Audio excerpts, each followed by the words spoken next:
Hey everyone, this is Dr. Aeronautics and welcome back to the Oceanstar Mission. It's not New Year's Eve or New Year's Day, so we have no special noises coming from the back, unfortunately. It is January 28th, which is a nothing day. Of course, that's going to be somebody's special day, so I'm not going to continue insulting it. So, looking at our current situation here, we have a assortment of cargo floating in the ocean, and it's not really secured in any particular way other than just kind of tied together like a bunch of life rafts. And that needs to change because at some point we're going to get a gale storm or something here. And the only way to do that is to get some raw materials smelted into one of those prism units. And because this is a panthelastic planet, you're not getting it from this planet. So in order to do that, we're going to need to travel to one of the moons. So I've made the decision to travel to our moon 7.1. And the reason I picked 7.1 over 7.2, they are about the same size. They're not that much further apart. Both of them have about the same gravity, and it turned out that the Delta V budget would be just about the same to get to both of them. So the reason I decided to pick 7.1 is because it is the closest moon to what I'm calling the home orbit of the Space Viking. So we don't want to move the Space Viking mothership very far outside of its parking orbit, at least initially, right? The goal is we need to figure out how to refuel that the mothership, so we need to create a vacuum station for creating space fuel. And the only way we can do that is by actually landing the mothership on the moon. So we have to be very careful about that. Once we establish the gas station, then it's like a ladder. You just work up. You build one on 7.2, you build one on one of the far moons, you know, and then you just keep going higher and higher from there. I do have one bit of astronomical exploration to talk about, and that is we've pointed the 200x telescope at Eta Crucis 6, and shocker, it's green. There's even something shiny on it. Now, if you look at the right side of the planet, you'll see that the planet kind of turns a more limeish color towards the edge.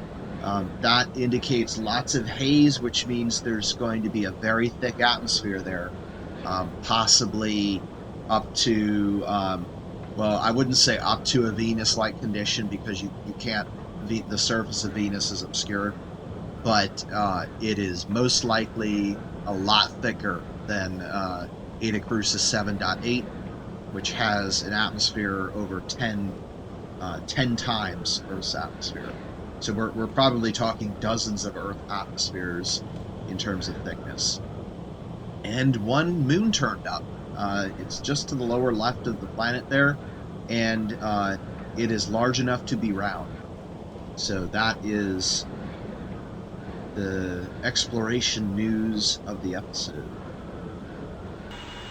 I also had a few flight notes that I wanted to make sure that I covered. So our results from the last entry was that we bounced a number of times and never got significantly hot.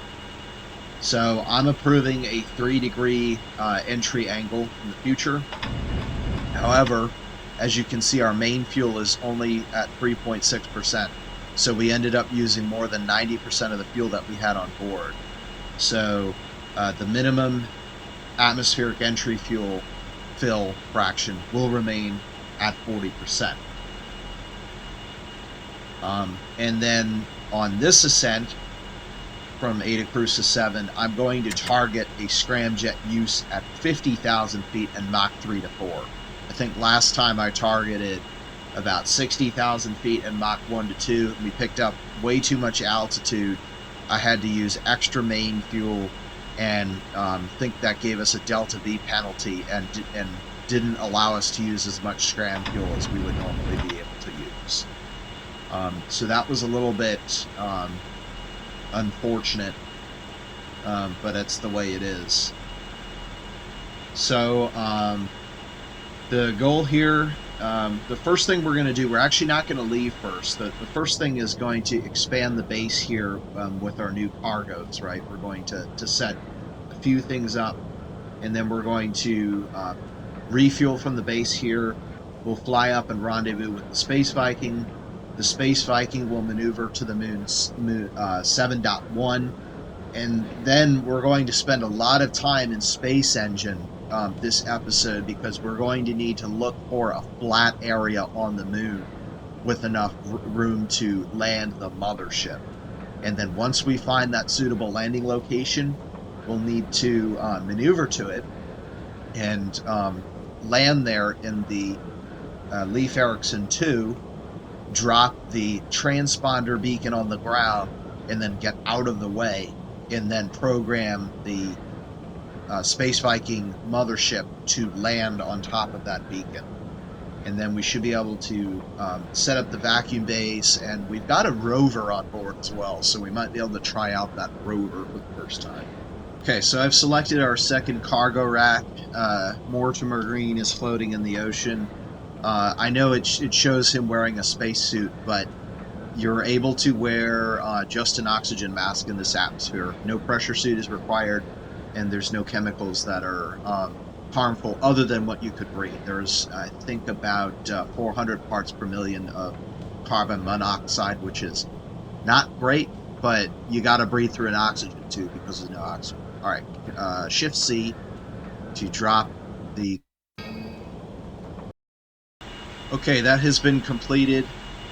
I'm not exactly sure why. It may have been because I did that a little bit too quickly. We did have a crash to desktop there, which isn't great, but I am always prepared for that sort of thing via saving very quickly, so it just creates a little bit of an interruption here. So everything has been deployed, and now we got to figure out where to put everything. What did I just grab? I didn't know that I could pick up the entire cargo tray.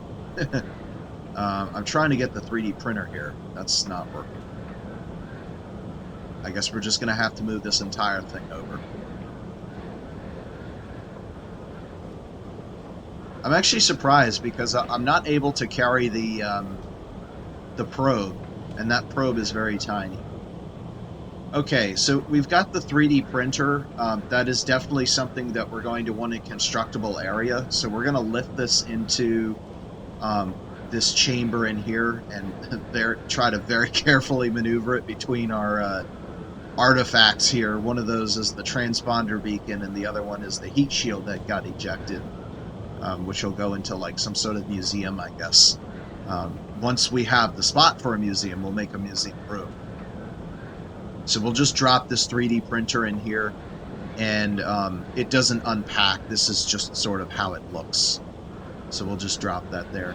And that will give us the ability to construct anything that we can from any raw materials that come down, which we haven't been provided with yet, so there's nothing that we can do right now. Alright, the next thing we're going to grab is this waste processor, which is going to take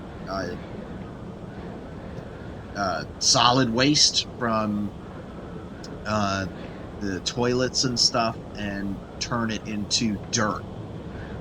Right now there is no rocky material and there's no bathrooms, so other than that we're going to stick it on this side so that we can connect it to the ship with a hose. But other than that, we're not going to really do anything with it. At this point, we should be able to move this thing over and drop it back down. I want to put it as close to the other cargo unit as I can in order to create one large mass of objects here. The solar, you know what, let's do that now, because this could get really messy. So we'll unpack this. There's going to be, I think it's 5 solar panels in here. So I need the U key for that. Unpacking cargo. Oh, jeez. Okay.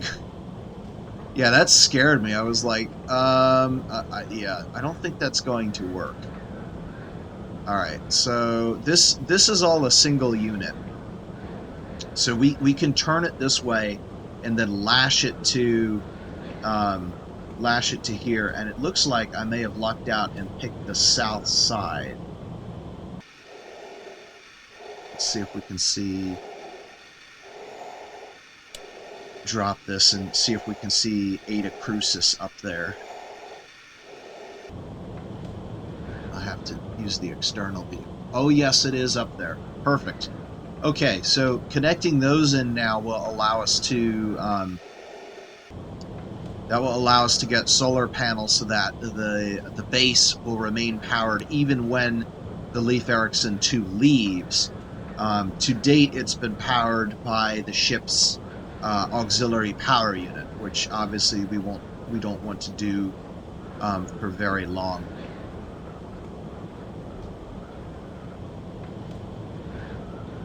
Because it means that the base shuts down every time we have to leave.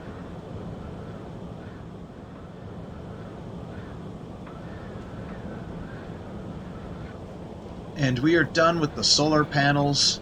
They're all here. In reality, you know, they'd need to be on some sort of flotation system, but as I'm not a 3D modeler with copious amounts of time, we're just going to have to use a little bit of imagination.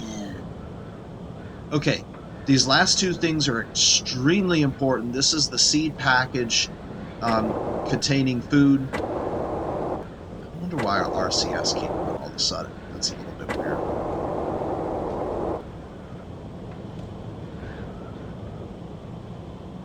And we definitely want to get that in a safe location. We really don't need the water. As you can see, there's 62 miles of it underneath of us. But, yeah, nice to have anyway. And then the last thing is the ecosystem zoo, which we absolutely want to get in the middle of the cargo superstructure. I don't know why the RCS on this dude is a very funny thing. It just comes on randomly, and once it comes on, it stays on. Alright, there goes another glitch. I think this one is one that we can recover from, though. Location, copy from the food package. Boom. Got it.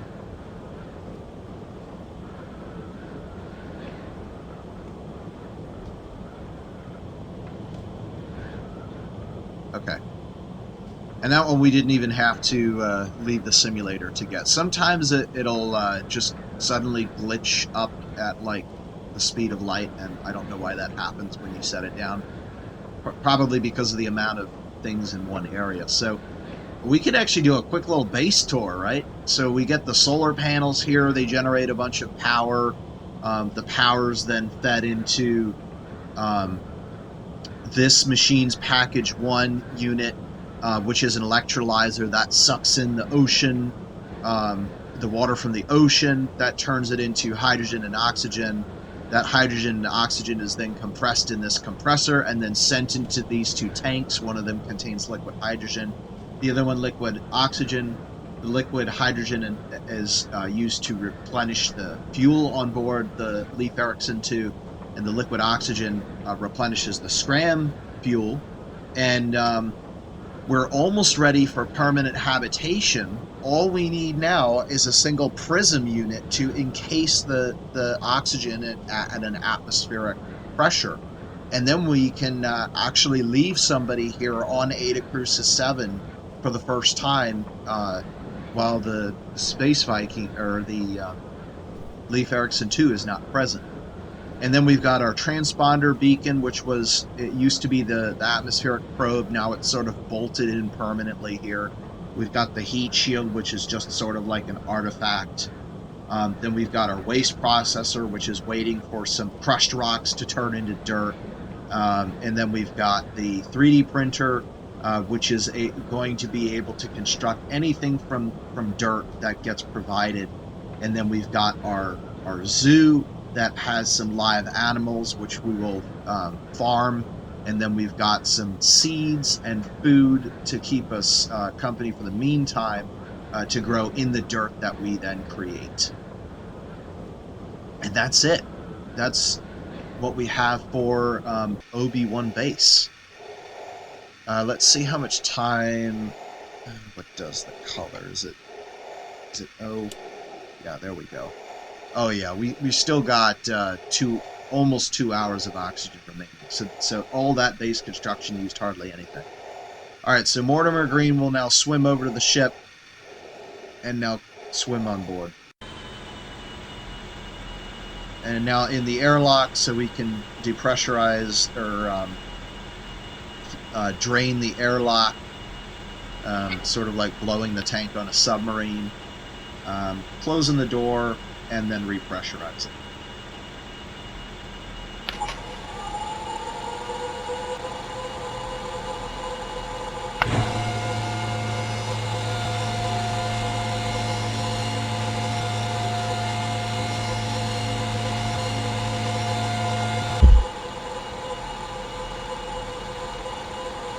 Pressurizing the airlock. Airlock pressurizing.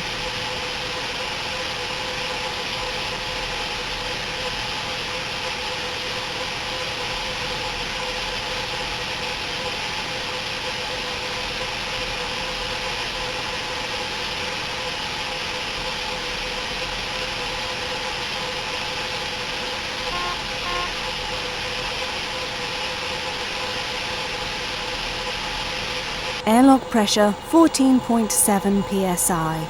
Okay, so we're closed up. We'll go ahead and shut the APU down for now. The next thing we need to do is refuel. Fuel hatch open. Refueling systems online. So we're going to do 100% main fuel, 100% RCS fuel. But the scram fuel, we only used about 50% or so on Ascent, so we'll fill up for 60% for good measure. But we are not returning immediately to the planet. We're going to the moon, and the scramjet's useless on the moon. So I'm only going to fill up to about 60%. The rest of the stuff will top off. Crossfeed RCS.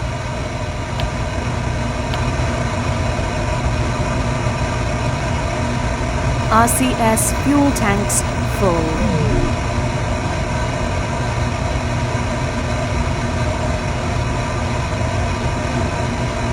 APU fuel tanks full. LOX hatch open.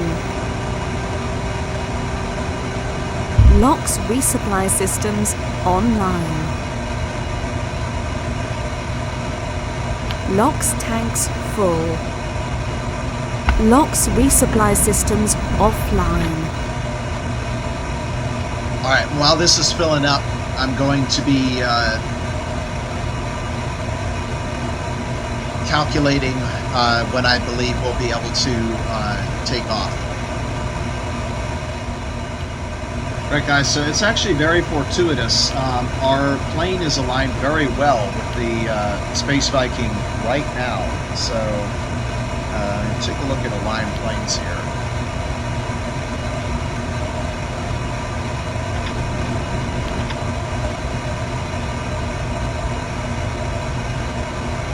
Yeah, we're good to go. Alright, I'm immediately going into the takeoff checklist here. So we're going to check damage systems. 4, 5, 6, 7, 8. No damage systems. Test warning lights on the 3 panels. Test 1. Test 2. Test 3. MFD power on. The trip has been planned. It looks like we're going to take off at about 90 degrees or so.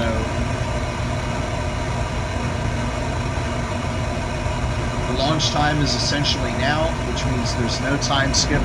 We're going to turn the HUD to surface. HUD color is red. That's the way I Main want fuel it. tanks full. Secondary HUD 3. We're going to disconnect. Refueling systems offline.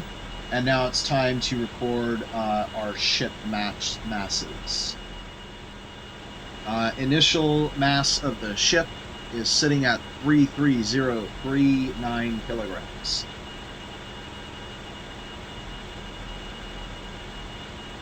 V1 is obviously 0, and then we collect our data once we've made the ascent. So we're good to go. Configure MFD. So one of these I want to be in surface. The other one, let's put in map here. We'll turn the tertiary HUD on. Temperature display in degrees centigrade. AP1. Close the cargo bay doors. But let's confirm that we don't need anything. We don't want to. We want to leave all the food here.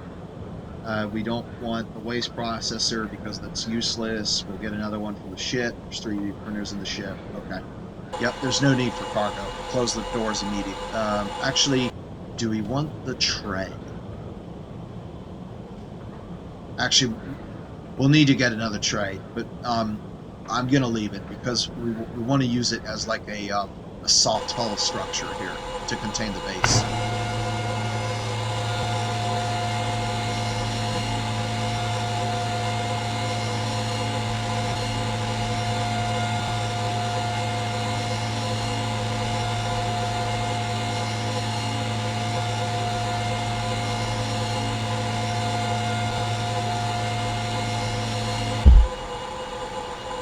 Alright, returning to the upper panel.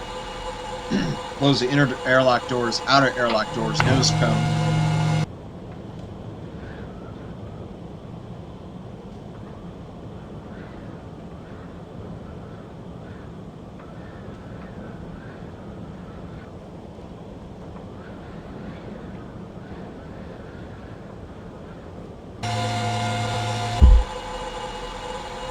Okay, close cabin hatch, that's closed. Check and set fuel. 100% on main and RCS. Scram is at 60%, that's desired. Oxygen is full. APU tank is nearly.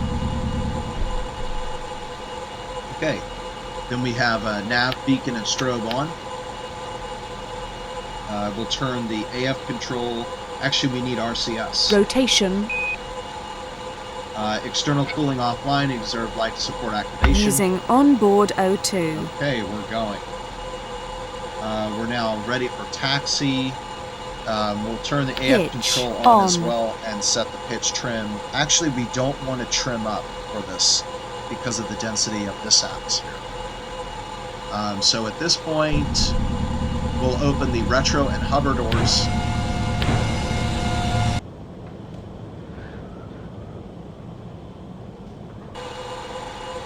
And we're ready for taxi. So now we go to Ascent, wait for takeoff time, which we're pretty much at now. We're going to turn 90 degrees east, which means we basically need to spin completely around.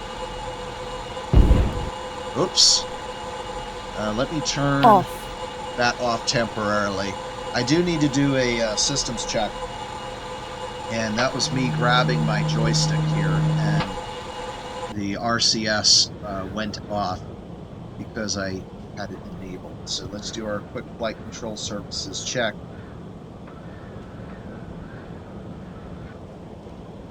Okay, that looks good. Alright, so we want to back up, and we're at 220, so we want to enter a turn back to the right. Alright, initiating full retro thrust in 3, 2, 1, now.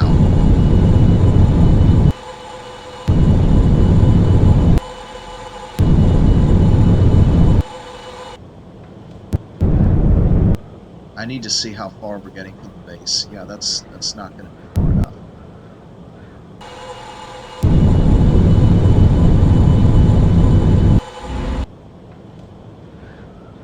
There we go. That's looking a little bit better.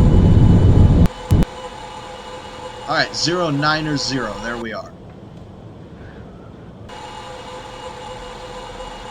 Okay, so that's the rest of the base over there. We've now detached from it, and we're ready to ascend once we close the doors here. So we will close the retro doors, leave the hover doors open. And one last check, I'm going to make sure that our planar alignment is correct. We're now at 2.4 degrees, which means it's getting worse. We need to go now. So it's definitely takeoff time now. If we wait much longer, we're going to have issues. Alright, so I'm going to apply full power. I want to do attitude, pitch hold. We're going to ascend, then add full thrust, then disengage, and then close.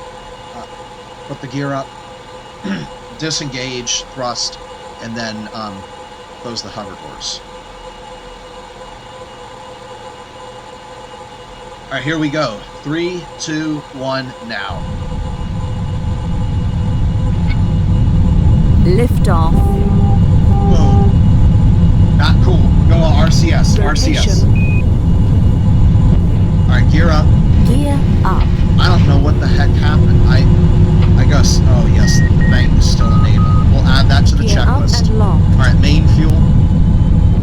And then, let's see, as we start accelerating, we'll be able to cut the hover engines off.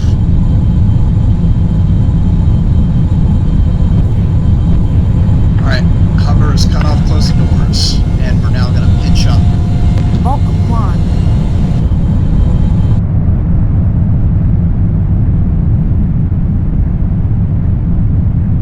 And there goes the base. Alright, we got to fix our relative inclination at this point now.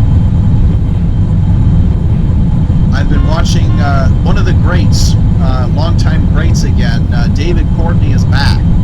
And I picked up a Mach 2. neat little trick from him where you basically turn into the heading a little bit until you intercept the node. The node time will count down, and then once you reach it, then you'll change your heading to adjust to keep with it. All right, we're now at 30,000 feet, so we're going to start leveling off now, preparing for our scramjet usage. There's 43,000 feet. Alright, 47,000 feet. This is Mach it. 4. Alright, Mach 4. We're going to shut down now. And I'm going to open up the scramjets.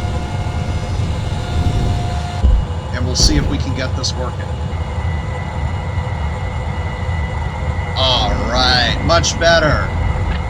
Right off the bat, we're good. So that's it, 50,000 feet. That's about what we want to target.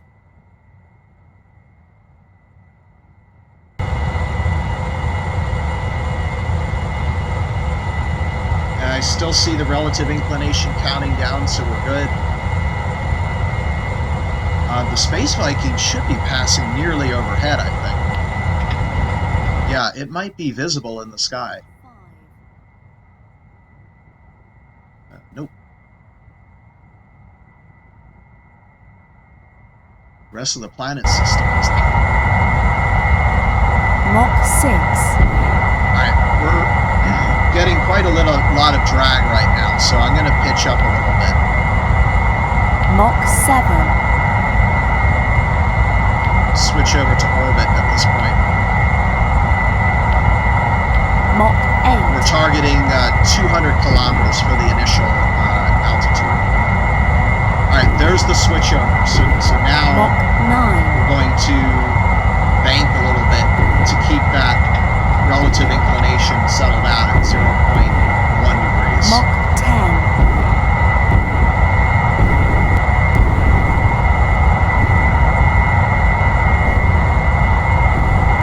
Mach 11. Alright, still looking good on the scram ascent. Mach 16.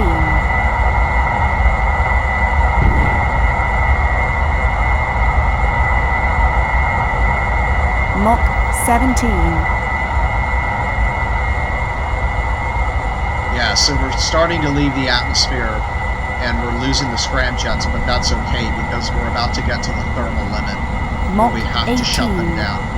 So that actually makes it a little bit more perfect in that sense, because we've left the atmosphere as soon as we need to, and that's it. We're done. We still got 11% scram left. Closing the scram doors and main fuel pitching up.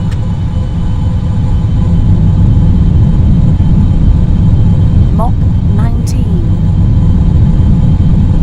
So that was basically perfect from my perspective. So what that Mach involved... 20.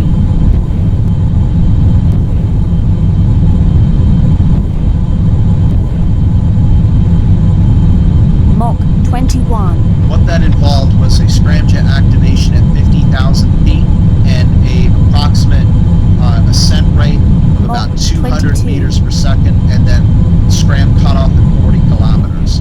That is the profile that Mach we want to 23. fly in the future when ascending Eta Crucis 7. Mach 24.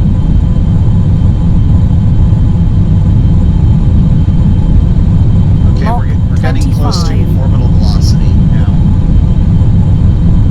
So we're just waiting for a main engine Mach cutoff. 26.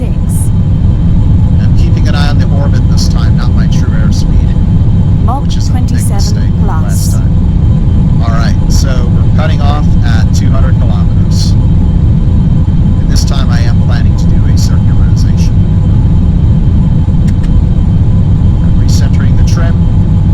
Alright, there's 90, there's 100, there's 110, there's one. Alright, slowing down. 50, 60, 70, 80, 90, 200. Cut off. Alright, relative inclination is excellent. It's at 0.1. Secondary HUD to 5, and we'll wait a little bit for that dynamic pressure to go away before we open the radiator. The elevator trim is centered. Pitch off. AF control off. Now let's turn the radio and music off so that... Oh, that's weird. It's in a different... Normally that appears in this section, but for some reason it got kicked to the second page. I'm not sure why that happened.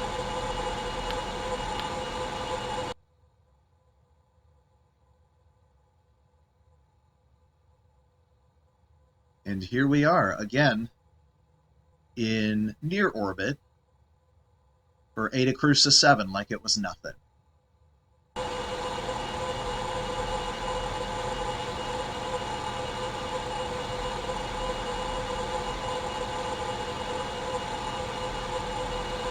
Okay, I'm really seeing the temperature display ramping down, so that tells me that we're in a safe location. We can open the radiator.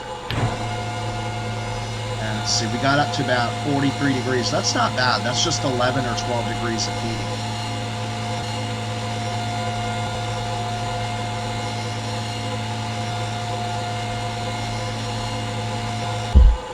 And we'll switch over to display Kelvin. RCS is in rotation. We'll turn the HUD over to orbit. Change the HUD color to green, which is what I like to use in space. Activate the prograde autopilot.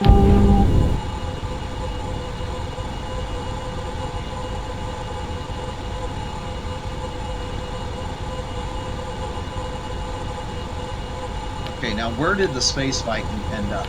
It's very close to us, actually.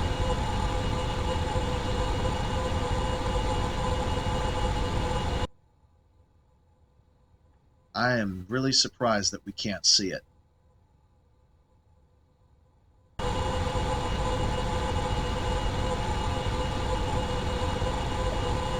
And APU power down.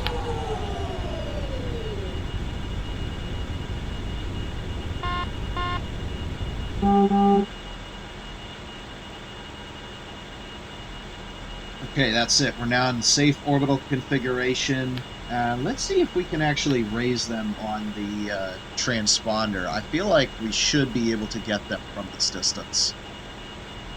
So if I go to, let's see, it's vessel, Space Viking, transponder is 124.00, and we don't get it. If I go to docking, nav 2, no signal. Nav 2, no signal. I'm really surprised. How far apart are we? Oh, we're 2,000 kilometers apart. Okay. Yeah, we had no chance. It was just an optical illusion. I thought we were closer than. When we circularize, instead of just circularizing, we'll raise to 2,000 kilometers. We'll do our aligned plane change there, and then the second raise will not be a full circularization at 2,000 kilometers. Instead, it will be a step function to allow us to rendezvous in one go. Alright, I also need to record the final numbers, right? So 7940, I think, was the final velocity. And then we need our final mass here, which is 19994. I don't think we've been that light before. No, we have. We've been down to 19100.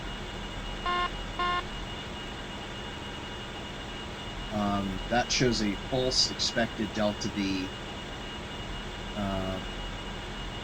Oh yeah, for the estimated, I was expecting 8339. So let's actually compare that. Okay, so I took a look at the results. Hey, there's our destination. Oh, that's cool. Oh, I think we just missed it. They would have just synced up.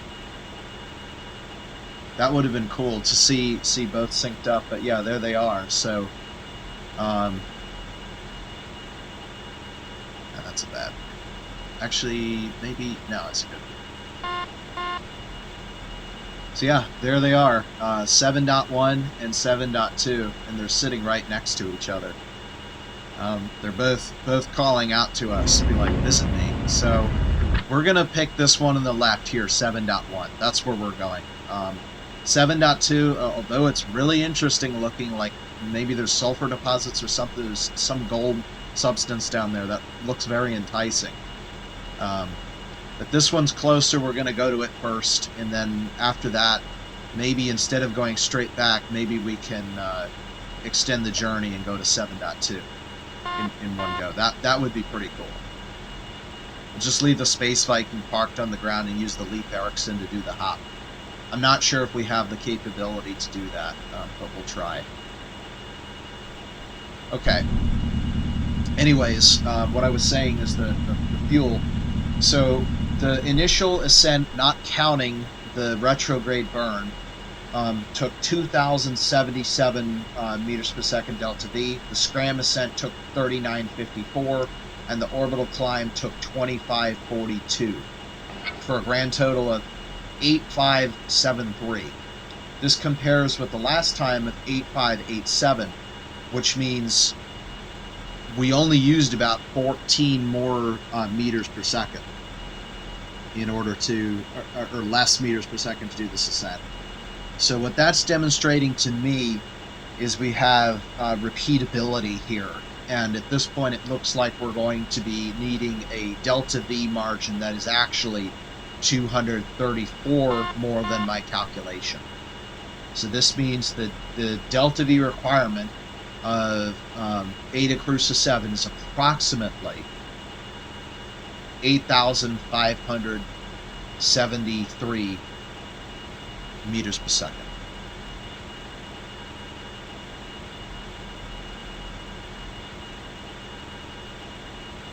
And now we'll go forward to our apoapsis to perform our orbital raising maneuver.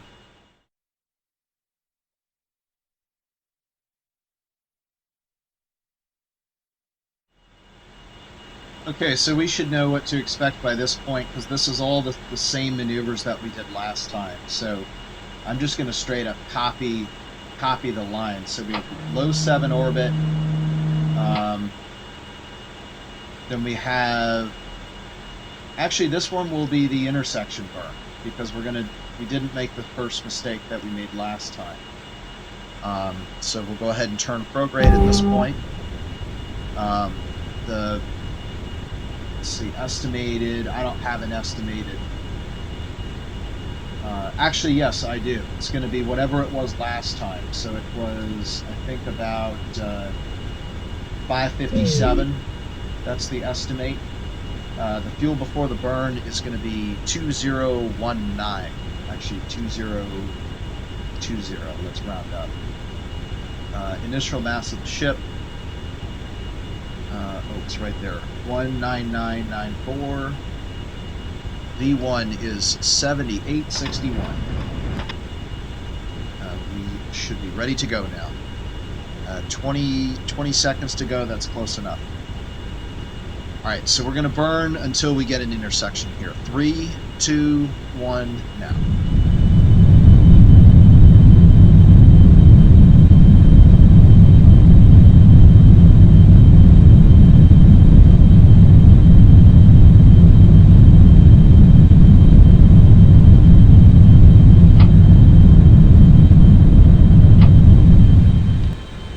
And right there. Cut.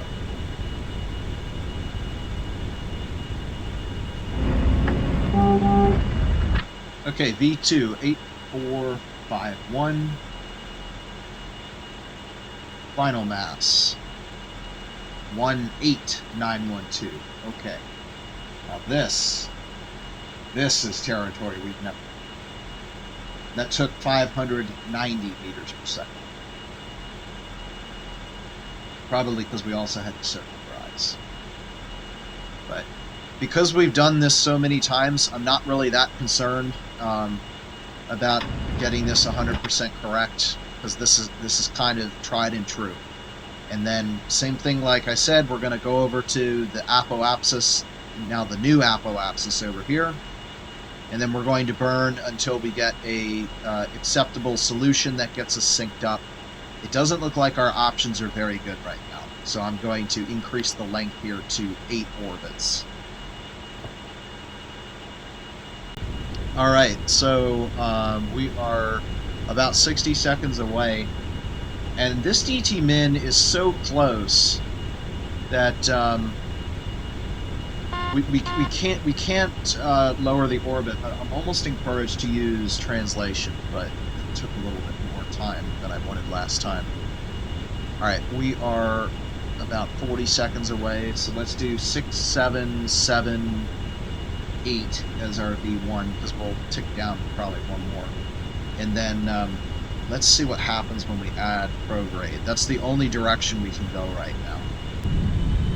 And that's increasing. There's nothing we can do about that. It's just going to have to increase. Because if we decreased, then we would be in the atmosphere. Okay, looks like we've just jumped onto a new list. And we'll just need to get that down to 0.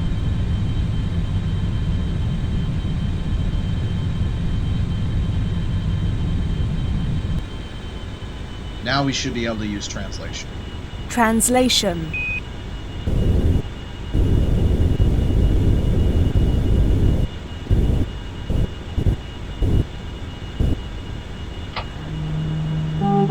Okay, that's about 16 hours, so that's quite a long wait. I'm probably going to wait until this gets up to number 1 orbit before I consider Rotation. doing any further adjustments. So we're now in an orbit with a apoapsis of 2,045 kilometers and a periapsis of 436 kilometers. V2, 6836.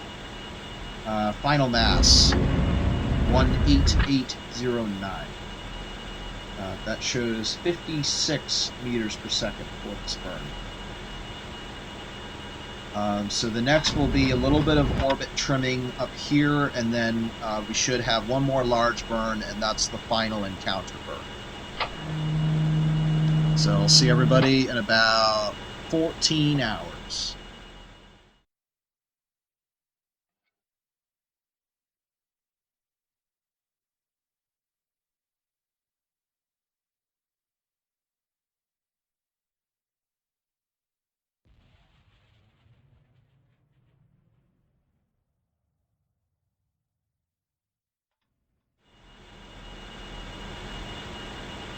Okay, it is now time to start planning some extra things. You can see that the DT min almost hasn't changed at all, so we're good for now. But I did want to adjust the relative inclination. So we've got two nodes here. We've got the descending node coming up, and then we've got the ascending node on the far end of the orbit. Generally, it's more fuel efficient to burn on the far side of the orbit. It doesn't really matter in this case, but I guess for good measure, we'll burn over here at the ascending node. Which means the first thing we're going to do when we get back to Apoapsis is a little bit of an adjustment to get our DT min down to 0. And it looks like in this time DT min has propagated itself down to virtually 0. So at this point, I'm not going to even adjust this. We're just going to sail on through all the way. And now, we're coming up to our ascending node. So thinking about our directions, we want to decrease at the ascending node. That means we translate down. We should be able to do this entirely with translation, although we'll stop a little bit before rotation, translation. In about 60 seconds or so, and we'll try to get this last 0.1 taken out. And there we go. Rotation. We'll have to fix up our, there we go, orbit so that we're facing in a polar orientation. Translation. And here we go.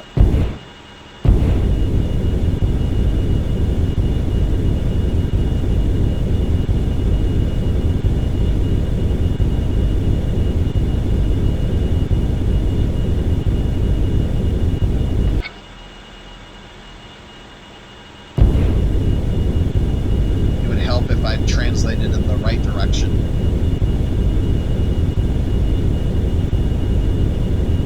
I hit the wrong key. I can't see my keyboard. It's underneath my desk. So I have to feel for it, and I felt for the wrong button.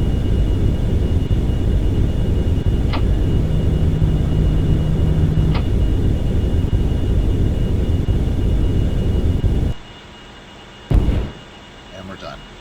At least for that. Now I gotta fix the problem that I created on sync orbit. Yep. Let's get that back down to 0.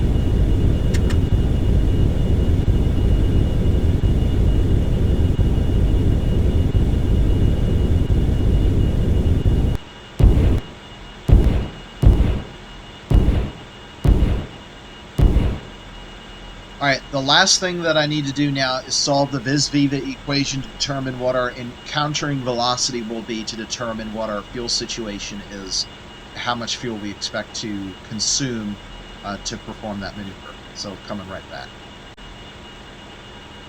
Alright, so the calculations have been completed. I'm expecting a burn of about 331 meters per second. That is going to require 570 kilograms. We have 839 in the tank. So we're going to get a low fuel warning again, but it's okay. We're going to be there. We'll have enough fuel. That's the last burn using the main engines. And then we'll be able to refuel. So we'll see everybody for the encounter, and we'll do the same business where we perform the deceleration at about 3,000 kilometers. Correction, 3,000 meters. Okay, we're about 2 minutes to go. So it's time Rotation. to start turning opposite of the direction. We've got the transponder already. And I finally brought up the C star, spelled the letter C, and then the word star from another series checklist, and we got the rendezvous checklist. So we're going to open the nose cone and the retro doors.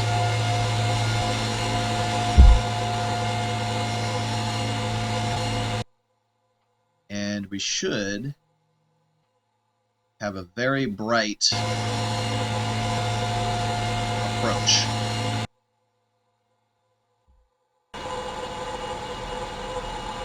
Okay, those are open. Let's see, right MFD, con nav, I did that already. Tune the transponder and con 2 docking port. Actually, it's reversed, but that's okay. And that's it. So at 3 kilometers, we'll perform our deceleration burn, which we're not coming around fast enough.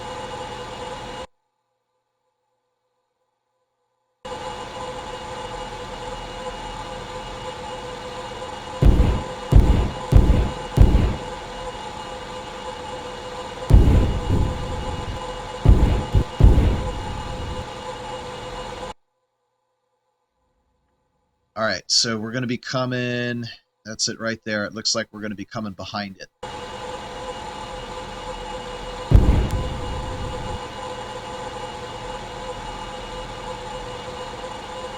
All right, we are expecting a low fuel warning here. Information. APU running.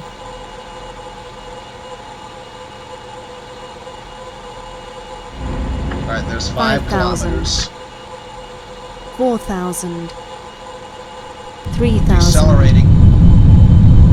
2,000. Warning. Main fuel That's low. accepted. 1,900. 800. Where's the ship? There she is. And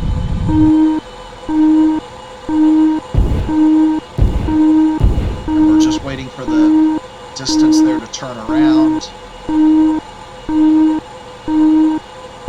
And that's it.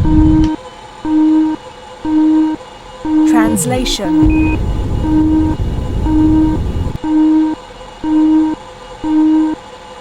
Alright, we can now switch over to, oh yeah, master alarm. System 700. information. APU running. Well, that was a cluster, wasn't it? Okay. Docking HUD selected. Rotation. Left MFD docking. Right MFD will do con now to monitor signal strengths here. HUD is now docked. Then we need to make sure that the mothership is configured. Power down the APU now and turn to face it. But we gotta check and make sure that the doors are open.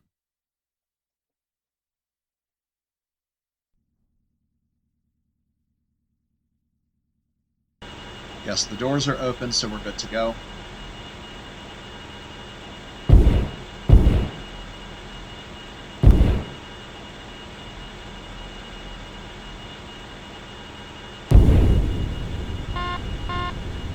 Translation. You know, it is really amazing coincidental happenstance that 600.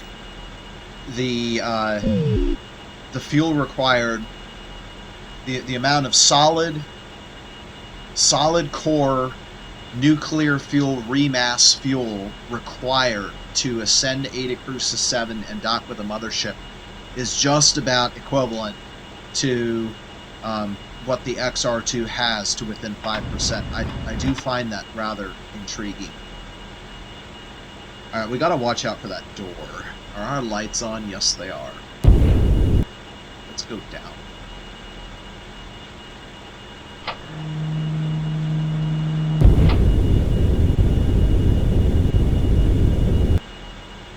Rotation. 500.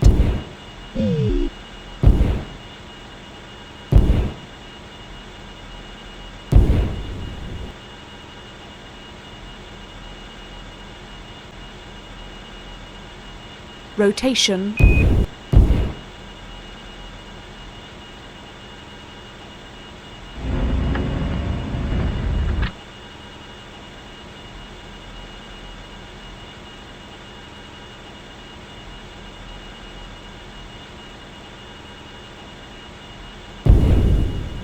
100.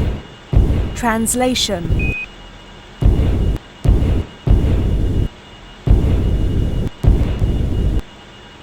Rotation. 75.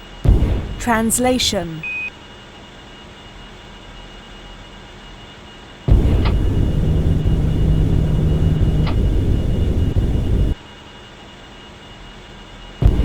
Rotation. 50. Alright, 4 axes aligned. Translation. 40.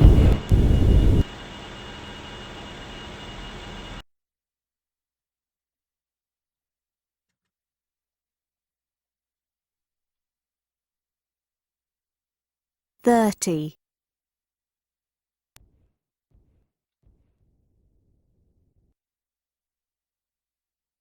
My space commute instincts are starting to wake up. I'm noticing docking 20. is happening a lot faster all of a sudden. 15.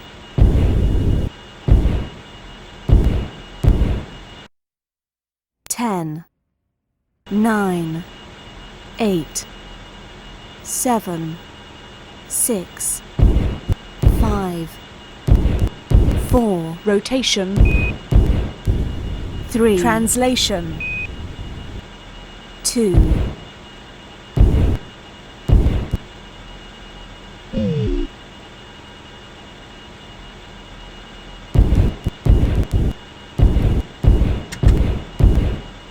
One.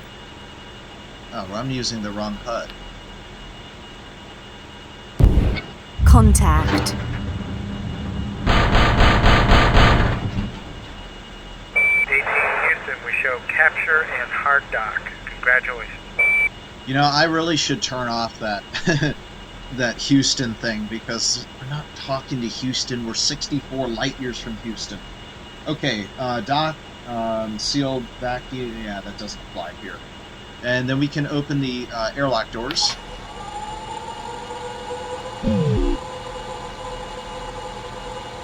Now, I forgot to set the mission elapsed timer, so although it says we've been gone more than a day, that's not the case. I really should have reset it before I went, because now I'm not going to have that time that I need. Alright, doors open. Actually, wait. First, we need to sync. Close the retro doors.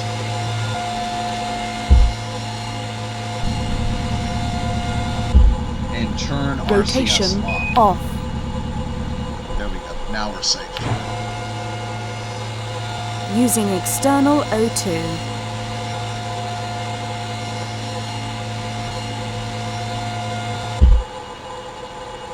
Okay, external cooling on. Hatch open. External cooling online. And that's it. We're fully cooled down. APU off. Lights off. Alright, everything is closed down. Moving over to the Space Viking.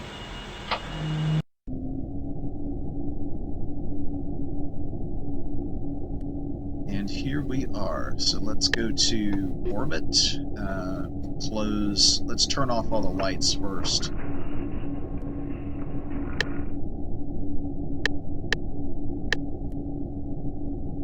Let's see. Gravity wheel, that's still running. Actually, let's stop it, because we're going to maneuver, and it's not good to maneuver with that thing running. Gravity wheel stopping. Okay, crew lift, rover lift, docking bay, closed. Bay door closing.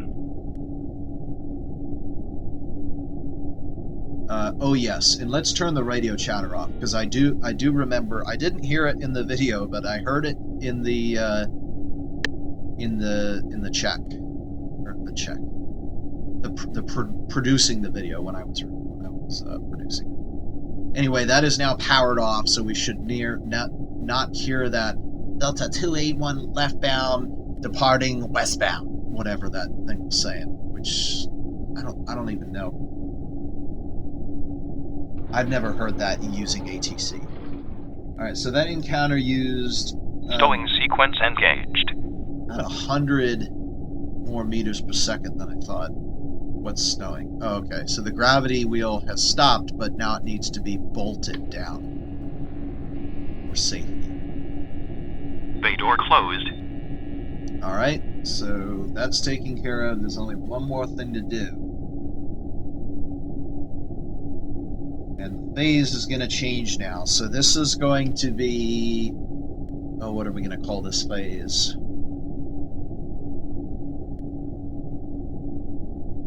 First, Eta Crucis 7.1. Gravity wheel stopped. We'll just say landing. Alright, we are currently at medium 7 orbit, and then we have to figure out whether we need to do a plane change or a sync orbit. Or not a transfer is what I meant to say. So I'm going to get a solution, and we'll come back once I have that. Alright, so this is going to sound weird, but it's saying we burn now. So let's, yeah, secure. Attention everyone, we're about to start the maneuver. Please store all your personal items in the appropriate places, fasten your seatbelt and make sure all doors are locked and secured.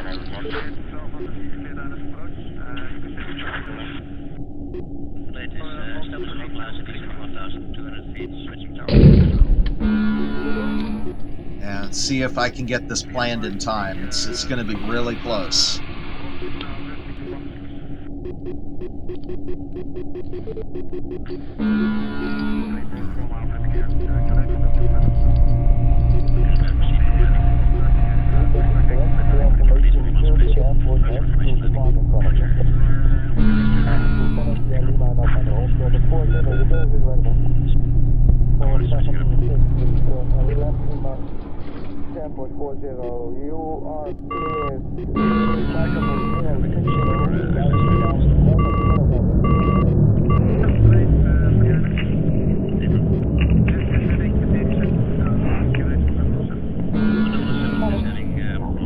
Hey, that looks like it could be Eta Crucis 7.1.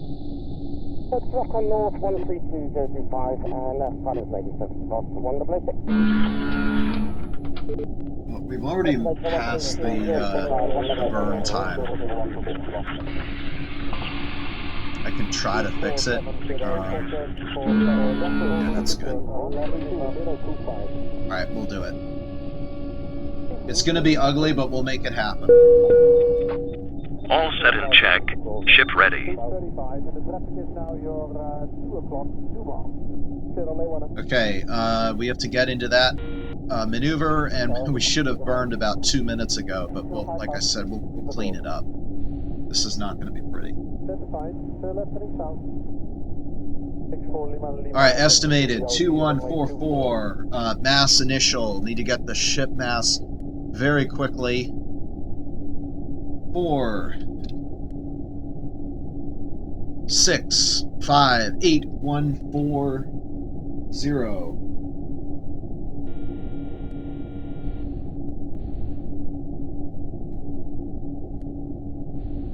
Rotation. Oh, for goodness sake.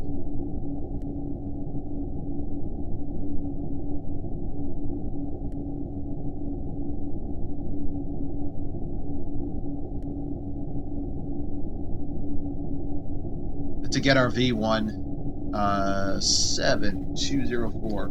I'm not as concerned about the Space Viking making a really bad burn. I just really want to see Eta Crucis 7.1. So if we have to clean it later, we will.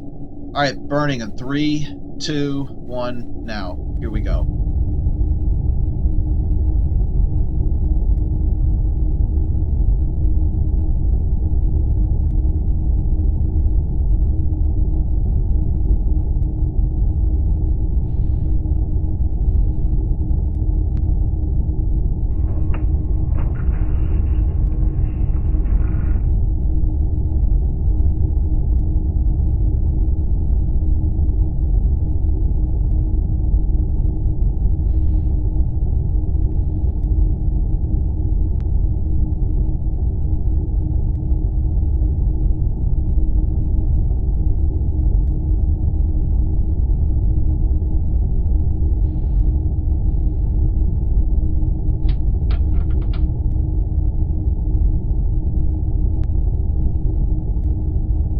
was unbelievable coincidence for more than two reasons. One, we happen to be aligned with the moon. That only occurs approximately once every 90 minutes. But not only that, the moon was also aligned with our plane our plane node, and that only happens once every day, because it takes a day for the moon to go around.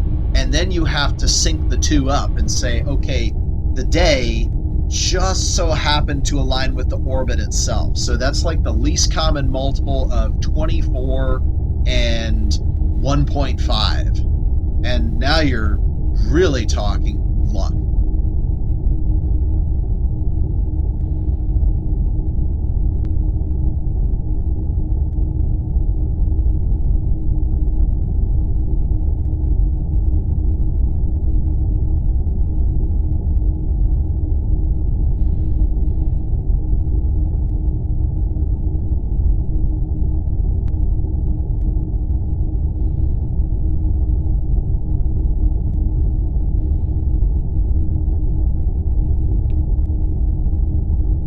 So just to explain a little bit more about what happened. So it just so happened that that time was just before I burned, so or would be ready to burn. So what I did was I accepted a late burn, and what we're going to have to do is there's going to be a massive amount of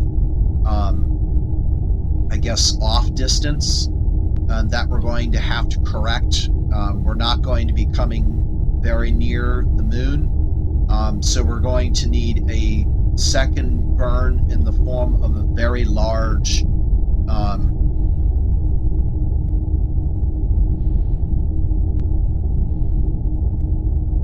a second burn in the form of a very large mid-course correction maneuver.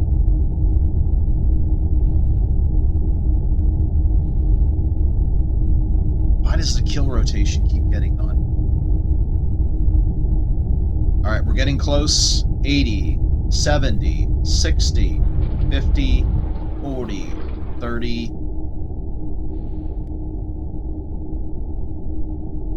10, 5, 3, 1, and that's it.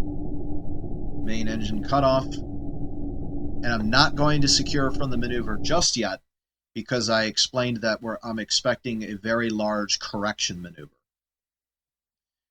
We're going to be okay for the rings, because we're going to fly right above them on our way to the moon. That looks like another moon. Yep, 7.4. In the meantime, have a look at Eta Crucis 7 while I grab some numbers here. So the final velocity, we'll call it 9110. The final mass of the ship was 463,782 0.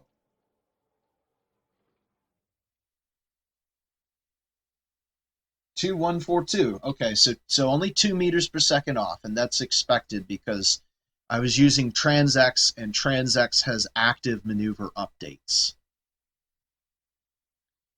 All right, and now I have to name that maneuver. I didn't even have time enough to name it. All right, so this is actually I put it in the wrong column. Eta Crucis 7.1. We'll call it Transfer Injection Part 1.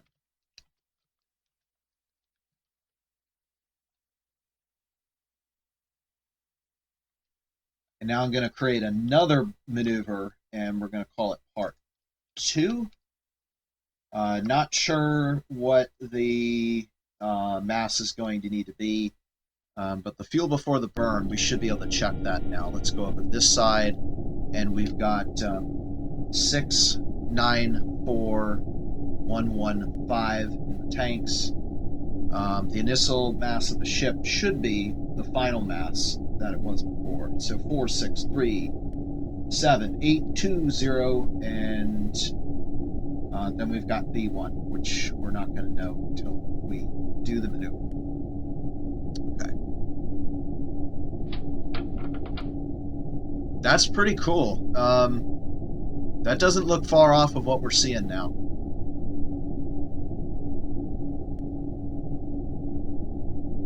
Alright, so the way we're going to do this, we're going to quick save, and then we're going to cancel the maneuver mode. And that will tell us what we actually got. Ouch. Yeah. That's... I doubt that's not... Yeah, that's not even near enough to encounter. Okay, well, we're going to fix it. So what I'm going to do is I'm going to turn maneuver mode on and then go far enough into the future for me to plan this thing. We'll say 20 minutes. I'll give myself 20 minutes to plan it and get into the maneuver, the attitude for executing this. So I'm going to plan this and we'll come back once it's planned. Okay, I've got it now. So this will go straight into the center of the moon. So we're showing 202 kilometers, and then let's see, we have in just over 15 minutes we're going to burn looks like 501 meters per second. So that's not too bad. The minimum theoretical was close to about 2.1 kilometers per second, and we burned about 2.15 kilometers per second. So, you know, we're talking about a 25% penalty. Considering the amount of fuel that I have and I'm landing to fill up, I'm willing to accept that penalty. All right, let's figure out where the heck we are. So kill rotation, and it looks like we need to go pretty far to the left. By the way, have not done any time acceleration yet thus far, and you can see we're really going up pretty fast. We're already at the point where we can see the majority of the planet at once. You know, I just realized the travel time here is only about 5 hours to the moon. It's a lot closer than with the Earth. So I decided, you know, maybe it's not the best idea to target the exact center of the planet. Normally what will happen is you'll target the center, and then in the time that you travel, it will walk outside one direction or another, and then when you fix it, you bring it down to the surface. But the travel time is so short that I'm a little bit concerned that if we do this, and then a couple hours later when we're getting close to do the maneuver, we find that we can't get out of the way in time and smack right into it, ending the mission. I don't want to do that. Alright, so we're settled here at the maneuver attitude, and we've got about 9 minutes to go.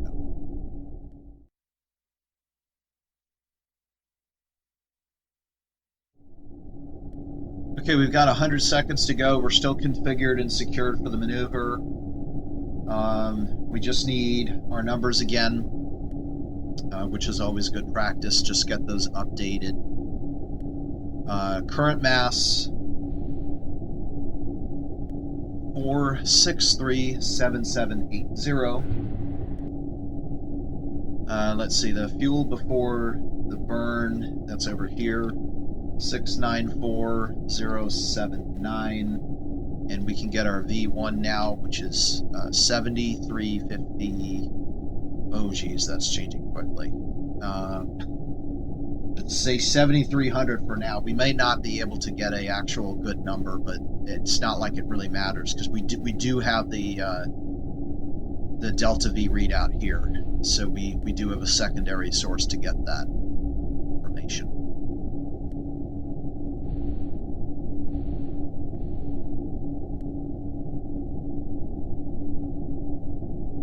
And it looks like it's going to be about a 40-second burn or so.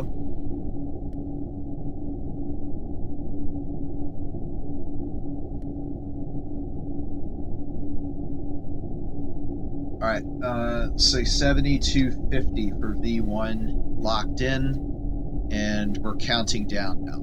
15 seconds to ignition. 10, 9, 8, 7, 6, 5, 4, 3, 2, 1, 0, -1, -2. Alright, kill rotation is active, so we should stay settled in here for some time. Good. And this is a little bit more realistic. Spacecraft in real life will do this. During their maneuvers, they'll have their reaction control system on to hold their current attitude, and it's kind of annoying how the kill rote autopilot will automatically disable itself once it's like, okay, the rates are stabilized. Okay, yeah, but what about the forcing? Which are you being accelerated in any way? Because if so, as soon as you let go of the thruster controls, all right, overburned a little bit. Translation.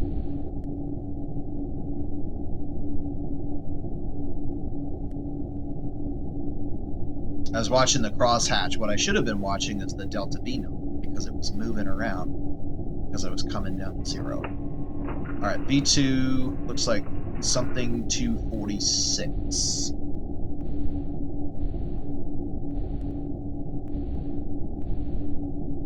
Good enough. All right, 72. Wow, slowing down so quick that we even lost velocity. That's crazy. All right, final mass of the ship.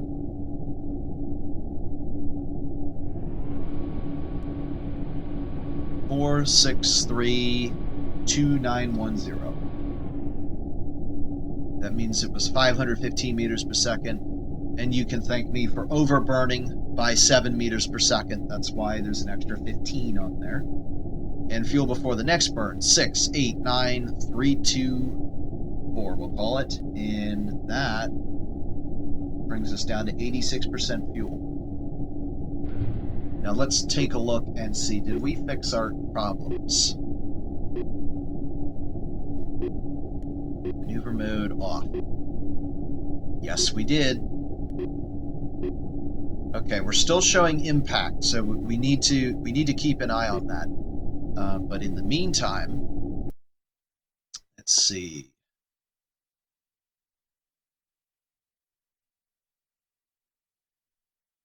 There we go. I've got my eye on you, 7.1. We are coming over to your place. Secure from the maneuver. Attention all hands. We are secure from orbital maneuvering. You may resume your duties as usual. Engineering teams, please set engine to standby status.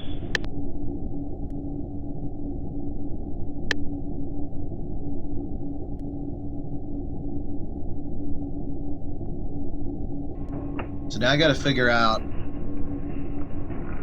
where I'm going to perform this maneuver.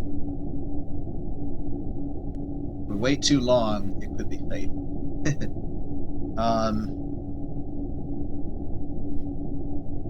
Let's do it when we get to half our apoapsis altitude. So that's going to be 17 megameters. We'll try adjusting it again there.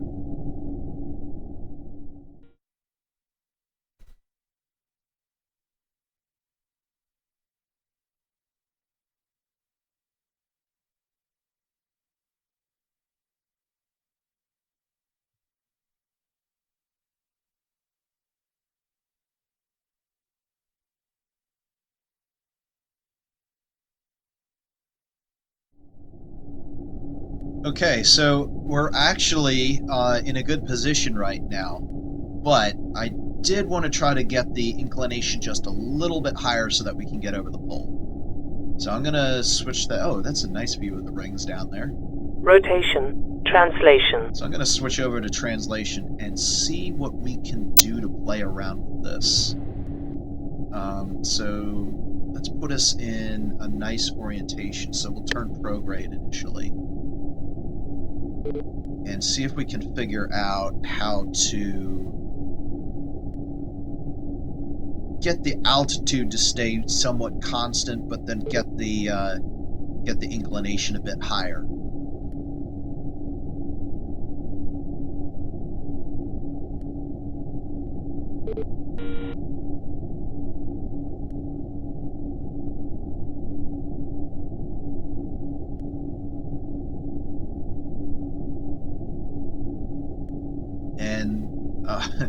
it was Uranus, and then it just changed into Neptune. I was thinking, doesn't that look an awful lot like this? I mean, kind of yes and kind of no. It's kind of the halfway point. It's a liquid planet.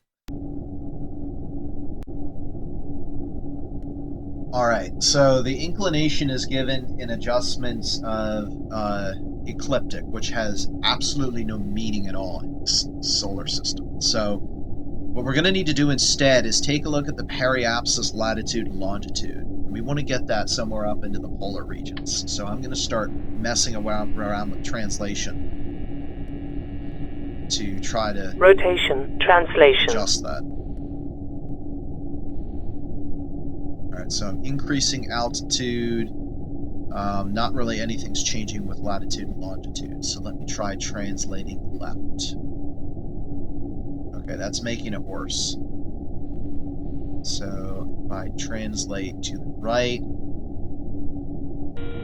that's making it a little bit better, but it's taking a long time. So let me see. It's about 0.1 degrees per second. Now if I translate forward, it's also about 0.1 degrees per second. But I'm also climbing.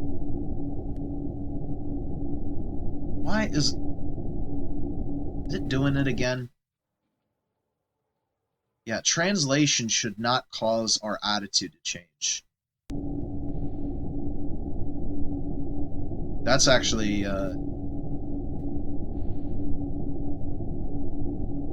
Rotation, translation. yeah, it's translation. There's a lot of control bugs with this spacecraft.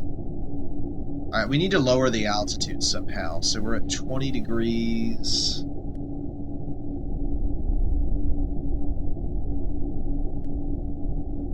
This is tricky. So I need to keep the altitude relatively low, yet at the same time increase. Oh, gosh.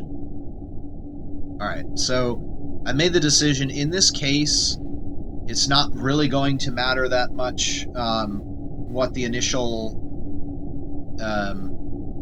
inclination is, because this moon is a lot smaller than the Earth's moon.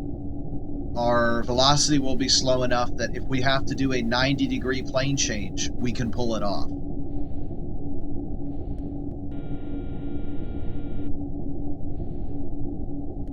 So let's get the minimum altitude back to 30 and we'll call it a day.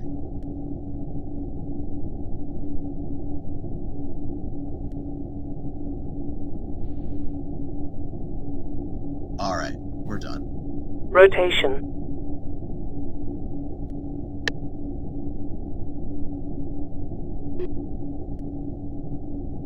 And I think as long as that doesn't stray far outside of where it is now, we'll just keep going forward to the encounter.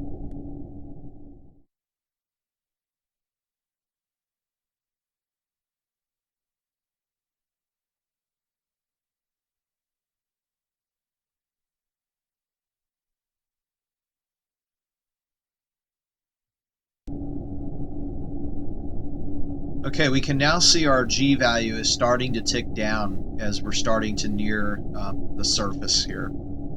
As a matter of fact, out the window, the moon's getting really big, and yet Eta Crucis 7 still has gravitational authority here. So landing on this moon might be a little bit dodgy.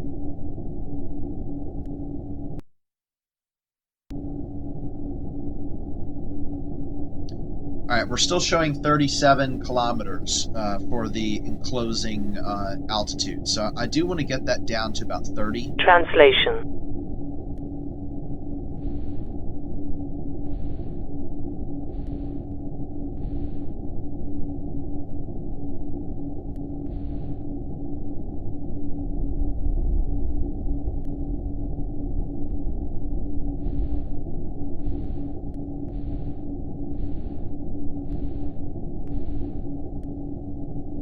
And we're done. So the next thing we need to do is figure out the encounter burn. So it says that the periapsis velocity is going to be 2245. And then we need to calculate what the circular velocity will be. So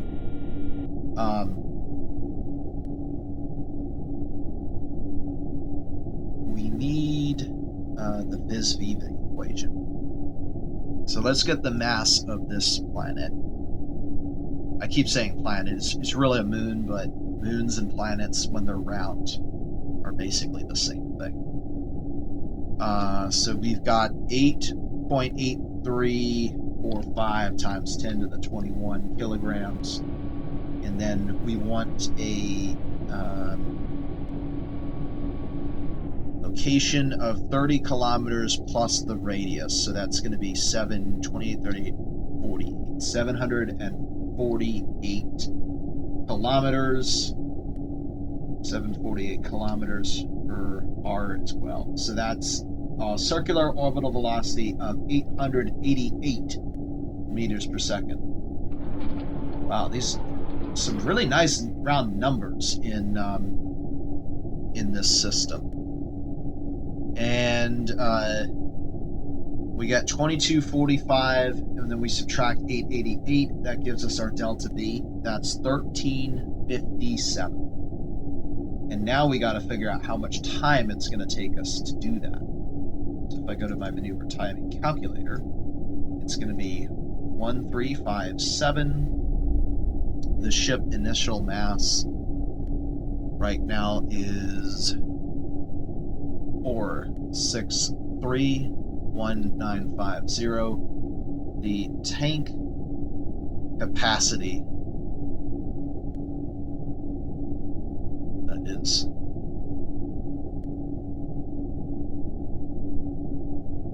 that something scenario editor can tell me?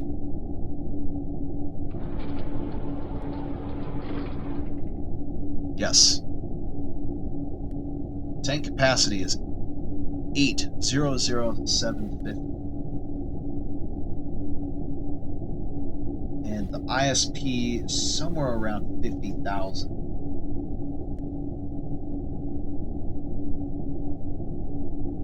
I think it's exactly 50,000.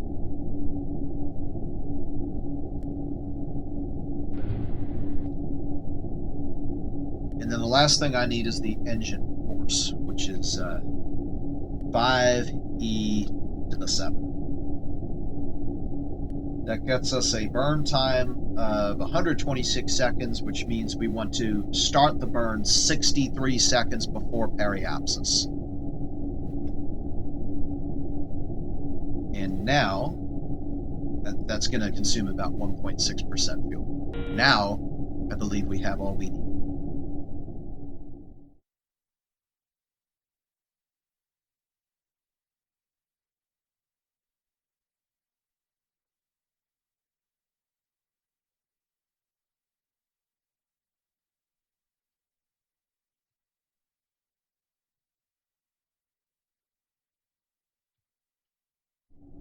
And still, Eta Crucis 7 has the majority of the gravity here, but there's another force at play, and that is centrifugal force, which is kind of negating Eta Crucis 7's gravity. So it's really a misnomer. By this point, we are within Eta Crucis 7.1 sphere.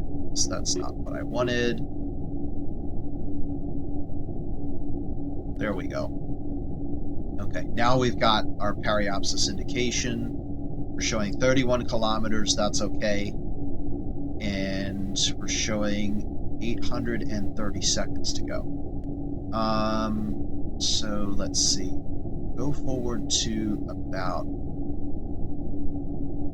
5 minutes. Wait a minute. We need a 63 second burn.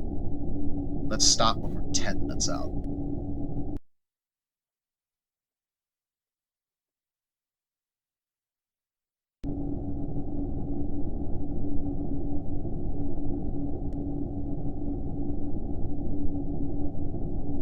Alright, right there. This will be a retrograde burn, so we'll turn retrograde and secure for maneuver. At Attention everyone, this is your captain speaking. We're about to start a maneuver. Please store all your personal items in the appropriate places, fasten your seatbelt, and make sure all doors are locked and secure.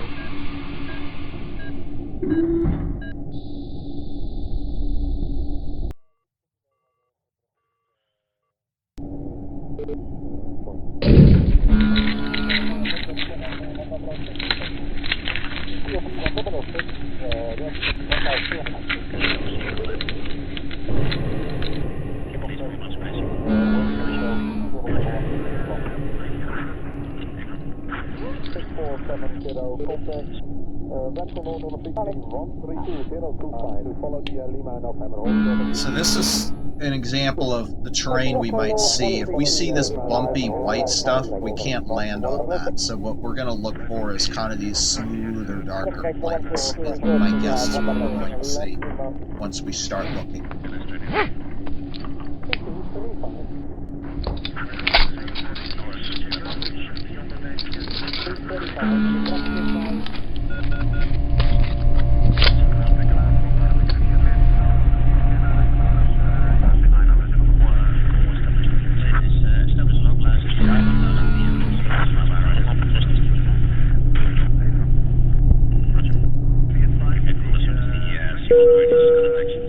All set and check. Ship ready.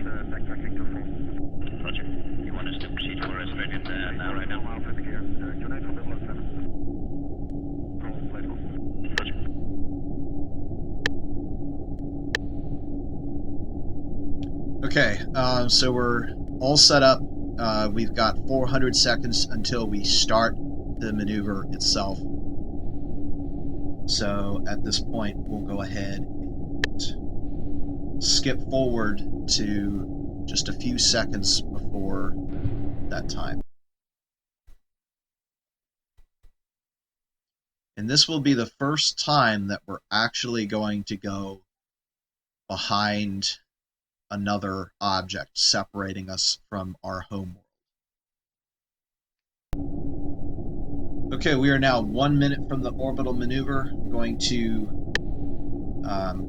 re-enable retrograde.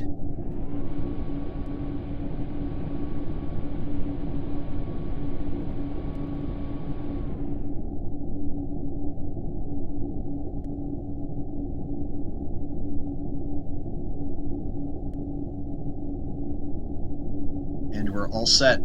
So 63 seconds out from... there's some more... It's almost like this thing is smart and it's showing us pictures of, you know, that look somewhat realistic. I don't think it's that smart. So, okay, we're coming up. We got about just over 20 seconds to go. 20 seconds.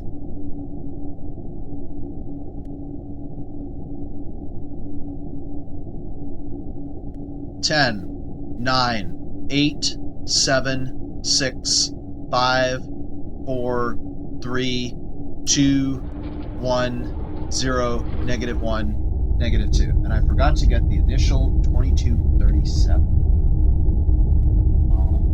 Mass final 463290.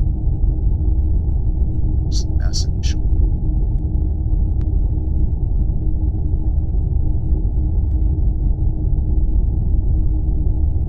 Okay, capture delta's going down. The other thing we should see, yes, eccentricity is going down as well. The moon should be, yes it is, it's blocking the stars out on our right side.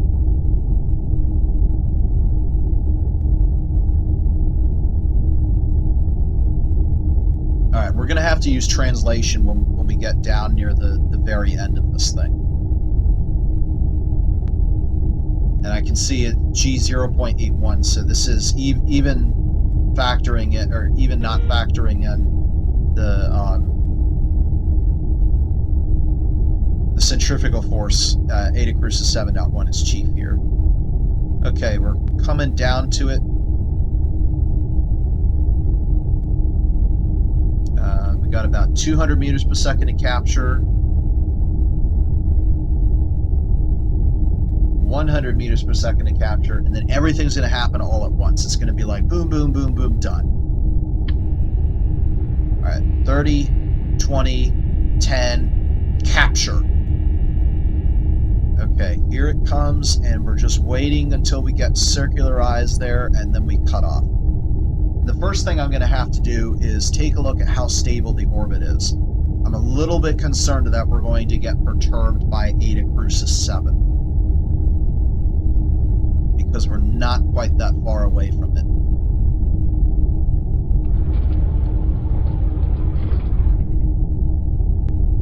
Alright, getting close and reducing thrust. Just trickling and stop right there.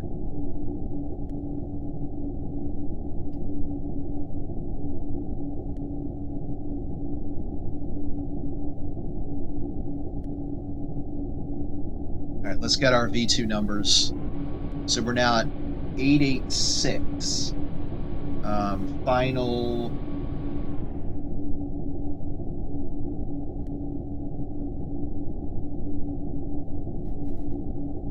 mass is what I need next. 4618840. So that's showing we used 1490 meters per second. That was a little bit of a large maneuver, but anyway, let's get our final fuel here. 675,134.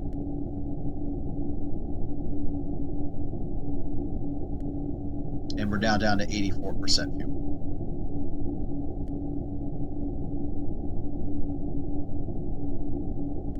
So at this point, what I do want to do... Rotation. Translation. ...is see if we can circularize a little bit, because this is... I don't like... Yeah, you see how... Okay, that's going down pretty fast. That's pretty significant orbital perturbation. We gotta fix that.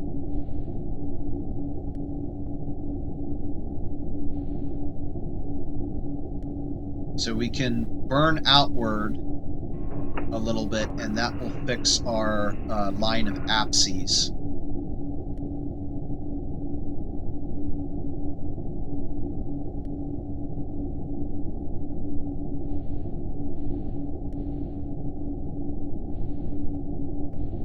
We're also done with this. We can go to the map. And it looks like we've got about a 45-degree inclination.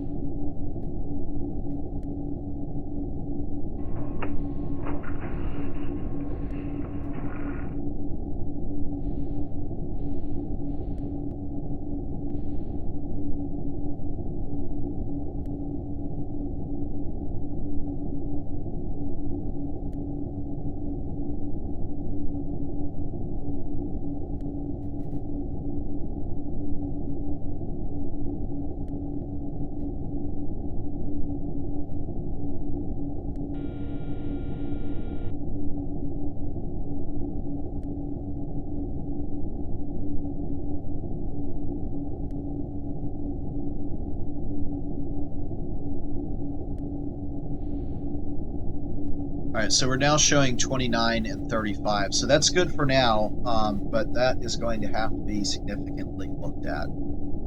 The other thing, too, that we have with this planet, or moon, that we do not have with the Earth's moon, is because it's going around so quickly, it means that our orbit precesses like it does on Eta Crucis 7, so that's going to make targeting things a little bit more challenging. So we need to adjust our, yes, we're heading for the equator, we need to adjust our inclination. We're at a descending node, which means we need to burn south, so we're going to do orbit normal minus, and we're going to need to do a burn in that direction.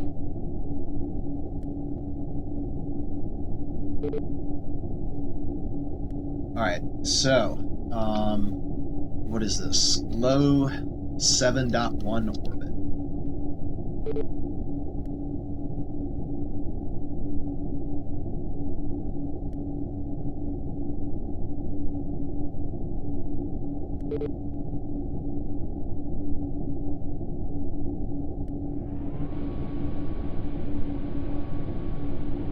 So what I'm doing is I'm going to target one of the poles for some water ice because we need water in order to electrolyze fuel. And this moon is not made of water. So because the night side, as you can see here, is in perpetual darkness, I want to land during the day. So I want to land at the North Pole is where I want to go. Alright, this maneuver is Eta Crucis 7.1 pole plane change. And it's going to be a massive amount, so we're talking tons of fuel. We're going to maneuver right now as soon as I get my numbers here. 4618370. V1 is 883. All right, we're in the correct orientation now. We're going to light the engines up, and we're going to get the inclination to about 80 degrees.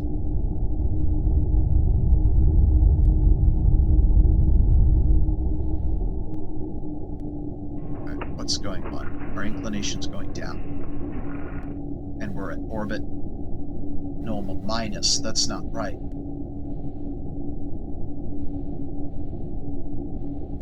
Oh, of course, we're no, that still doesn't make sense.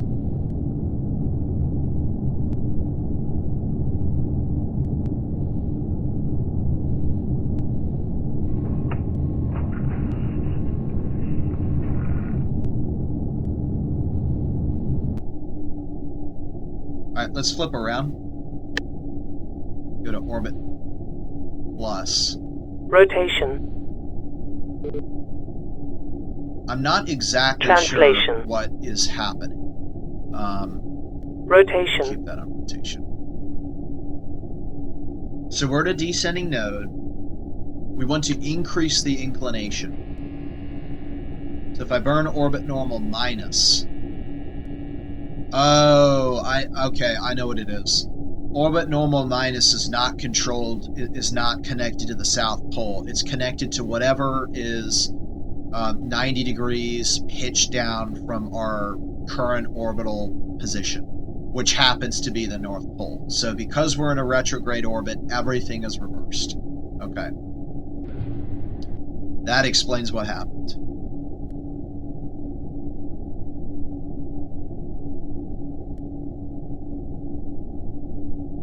We're going to have to fix the orbit already because it is very quickly decaying.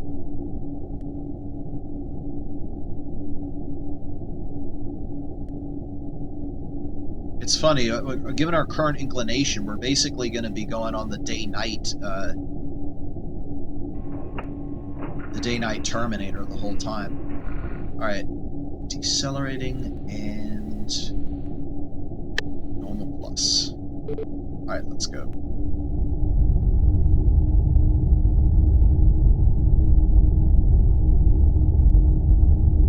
Alright, much better.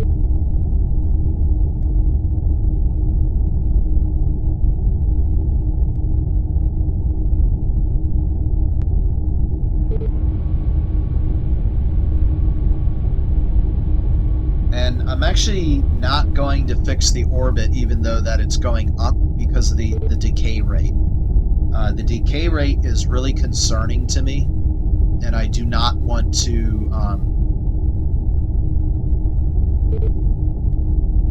I do not want to lower the orbit any more than it already is. In fact, in the future, I think I might use a 60-kilometer approach orbit just because I'm that concerned that we're going to have an issue.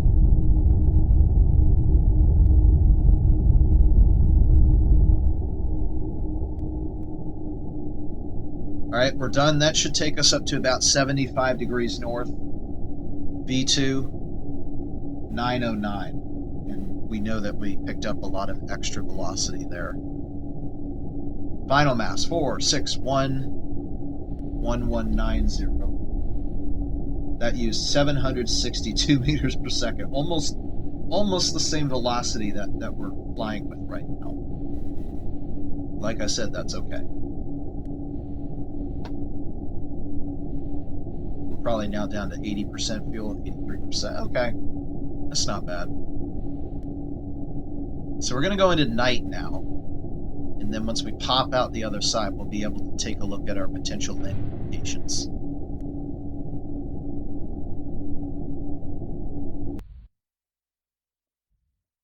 In the meantime, we do have a little bit of view of the moon.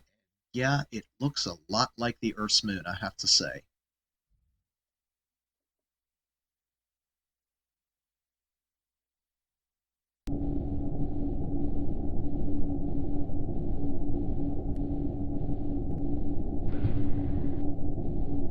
All right, we should also turn off the autopilot.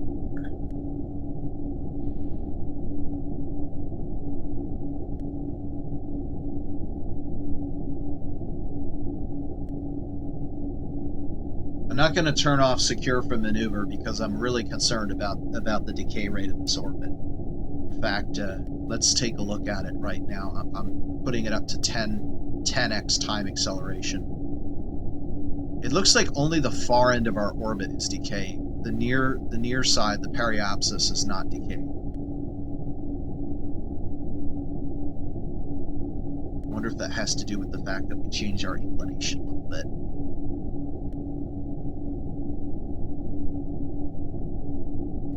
It looks relatively stable, actually.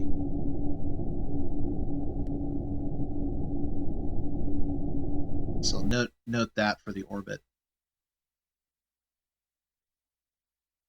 Okay, we're now coming up, and looks like I see some sort of barrier over there we can look closely at.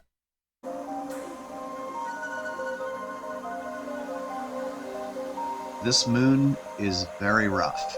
I'm not seeing anywhere to land on that Maria, and I can barely tell it's there at all.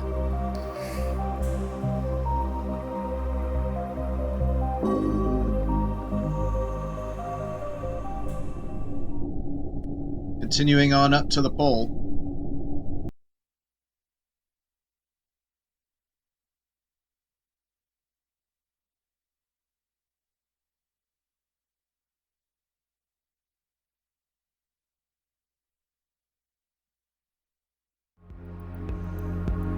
Okay, now at around 37 degrees north, I am seeing a slightly more promising location. This area off to the northeast looks pretty good, but again, we want a polar location, so we got to keep going. Okay, we're now above latitude 75 north, 135 west, and what's below us looks like it could be good. I did find what looks to be an impact crater off to the north.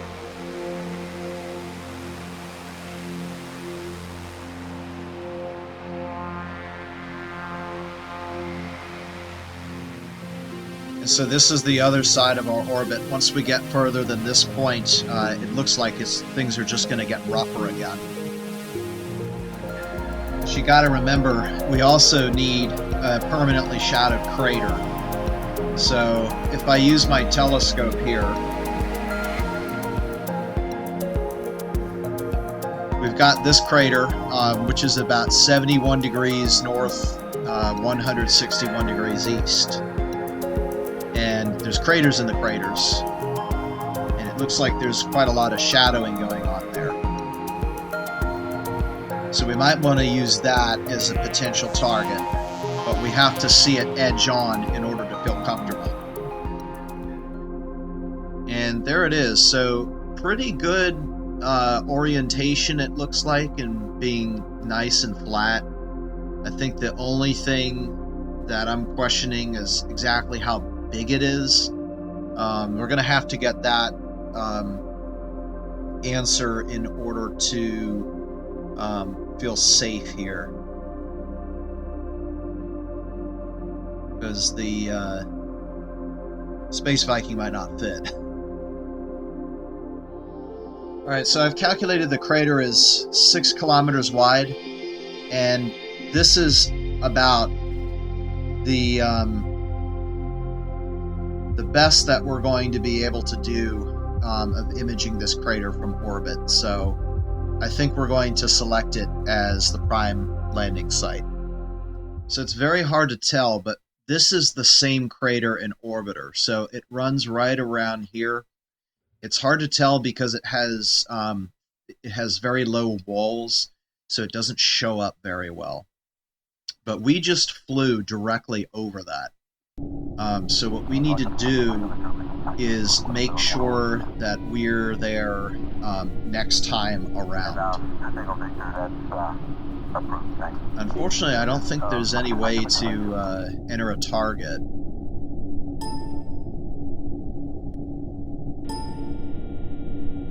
Based on latitude and longitude, which is rather unfortunate. But one thing that I can do is lock the image here, and then we'll have it centered on that particular location. And then we know we just need to get that down to about 71 degrees north. So it's going to be a plane change when we get down here to the equator. We're going to slightly lower that to about 71 degrees, and then we can start thinking about detaching the Space Viking and sending it down to the surface along with a beacon. That's the only thing we need to send down, because the entire mothership, all cahoots, is going to land at that location. Okay, so we're maneuvering into position. So even though this is the descending node and we're retrograde, we still want to burn descending because we want to actually lower the relative inclination just a bit. So we're centered on right about here, and we want to get the next ground track orbit there to exactly where this line is here, which represents, let's see, this is 110, so 120, 150, yeah, 156 east, thus would be right about here. So the next green line we want to be about where my mouse pointer is. And it's kind of a really ugly graphical way of doing things, but I have no other option because this map MFD is so limited in what it can do when no base exists. Once we get the base established, this will be super easy, but not getting lost while I'm trying to set this up is going to be very difficult. Alright, looks like we're settled into the orbit now. So I'm going to get the information for the table here.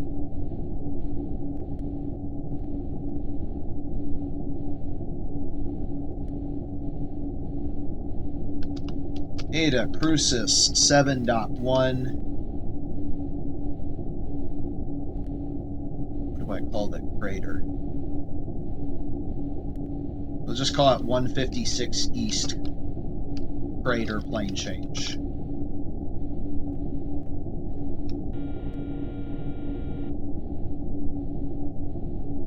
And it's not going to use much fuel at all, so I'm just going to take a look at what we got now, which is 4610690. And then in the tanks, 667292.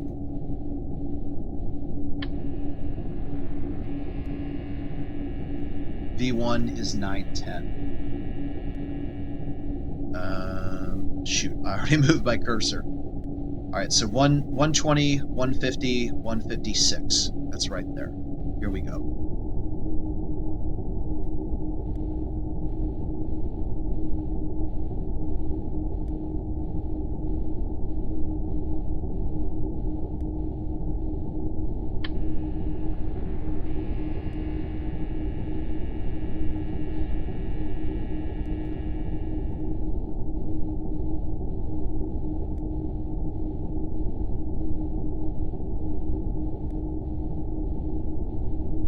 Alright, we're very close.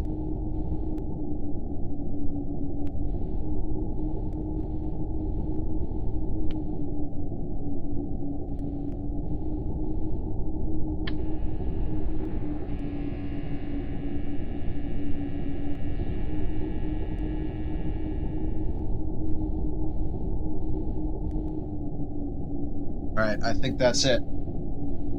B2 is 910. Good. So it looks like this time we didn't burn outside of where we wanted to. 4609940. So that was 79 meters per second. That was hardly anything. 666248 in the tank. All right. So the orbit seems to be holding itself together. So at this point, I think we'll look at dispatching the Space Viking. But remember, I said we wanted to get that deployable ground unit. So let's see. I wanted to do. Let's go to cargo.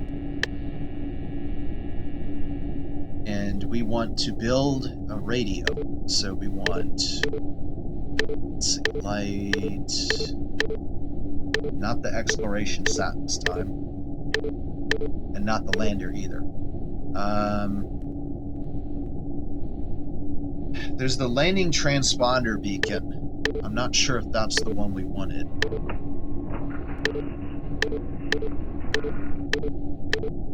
Okay, yeah, that's the probe. So yes, we wanted that one. The landing transponder beacon. Add. Okay, and there it is. Alright, so at this point we're going to disconnect from the Space Viking. We'll need to keep an eye on it because I am not that happy about the stability of this orbit.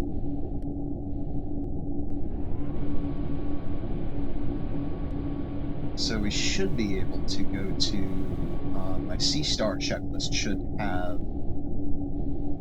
the activation.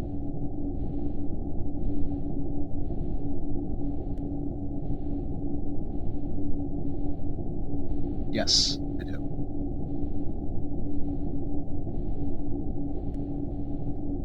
Oh, we can turn this off. We'll leave the maneuver secured because at some point this thing's going to land. I think everything else is stable here.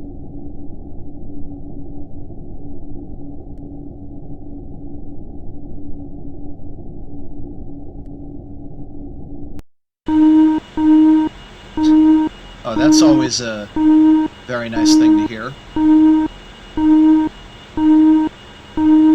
System reset. I believe it's main fuel. Alright, let's check the damage systems. 4, 5, 6, 7, 8. We're good.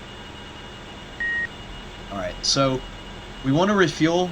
Scram fuel is absolutely useless. So there's light gravity. I see no issue with filling completely up. So we'll go main, full main and full RCS. Fuel hatch open. And let's do top our oxygen. Refueling as well. systems online. This place is airless. LOX hatch open. LOX resupply systems on. Crossfeed RCS.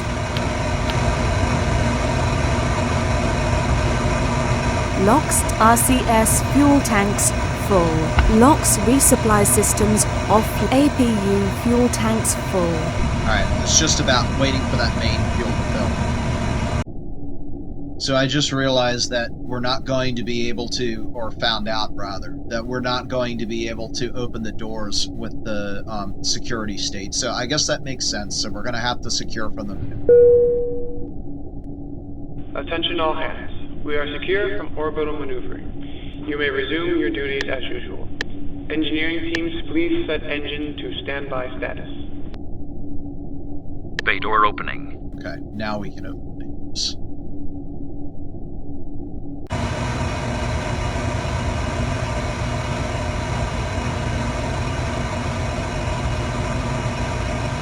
Alright, we want RCS rotation. Rotation. APU on. External cooling off. External cooling offline. Nav beacon and strobe on. And close the airlock doors.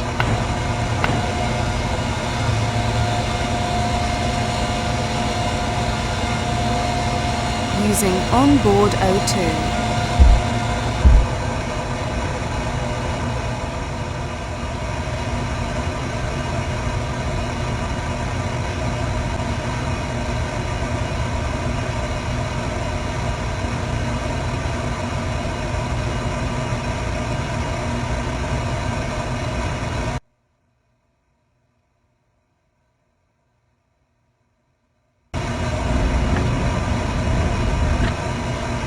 Main fuel tanks full. Okay, Refueling systems offline. and we're ready to go.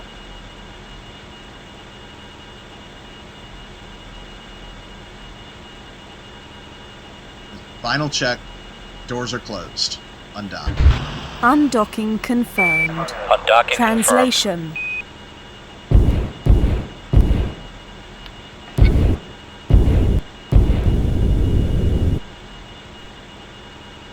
Alright, we're going to do the same routine that we did before, where we work our way around the ship.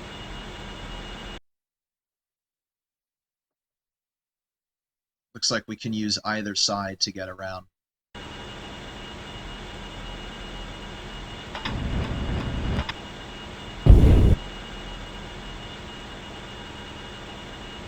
And we got to look for that door. Once we've cleared the door, then we can move.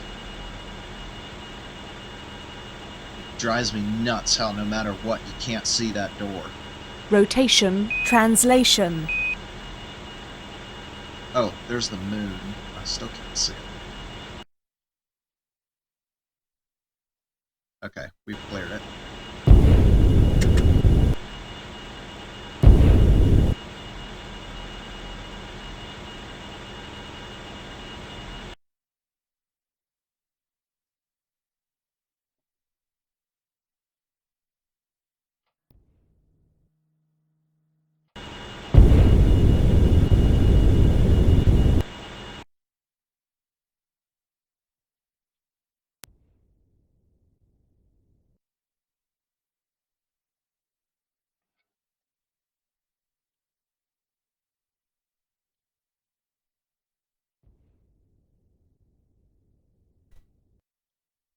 $40.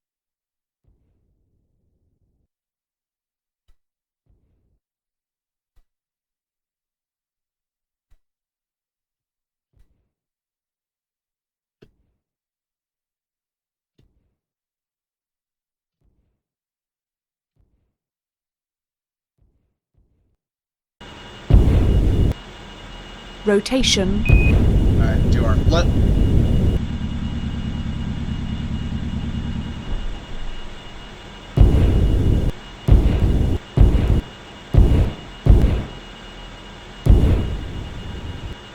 Translation.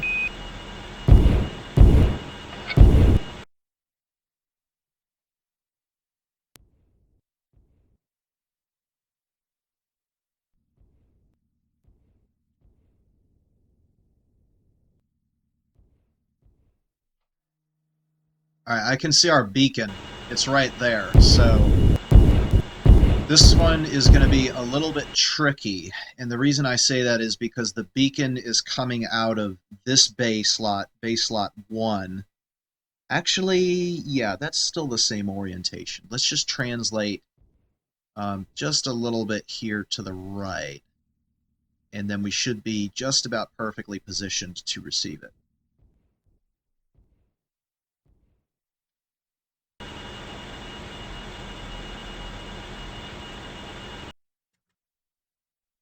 Okay, we're good. So now we're going to go to the Space Viking and do our crazy cargo routine. And I want to do cargo. I'm going to select the landing transponder beacon. Release speed is at 0.01, which is the slowest you can go. And I'm going to release. Okay, cargo release. We're down to the 3 normal cargo, going back to the Leif Erikson 2. And now I'm going to... Oh, shoot. I didn't open the bay doors. I can't grapple. Oh, and what's more, we don't have a... Okay. Abort. I've screwed up. Alright, grapple. Okay, we've got it back. Okay, so there was a number of things that I did wrong. The first thing is, and probably biggest, I don't have the cargo tray, so I can't grapple. The other thing that I forgot to do was open the dang bay doors. So I gotta open the bay doors as well.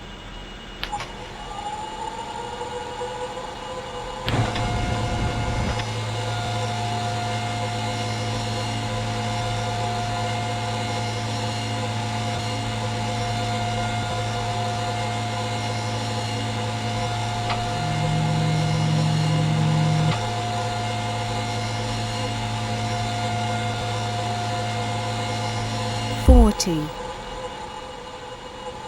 Information. APU running. Payload latched in bay.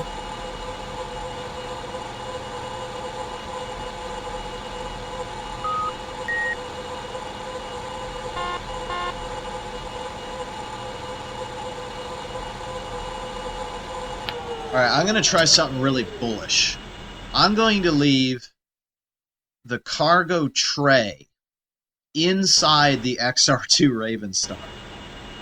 And we're going to see if we can grapple cargo within the XR2 Ravenstar. Because I've already made the mistake and recovered from it. So I know if this doesn't work, I can recover from it. But, yeah, this is going to be a little bit interesting. But if it works, fantastic. Because then in the future, things will be a lot less sketchy.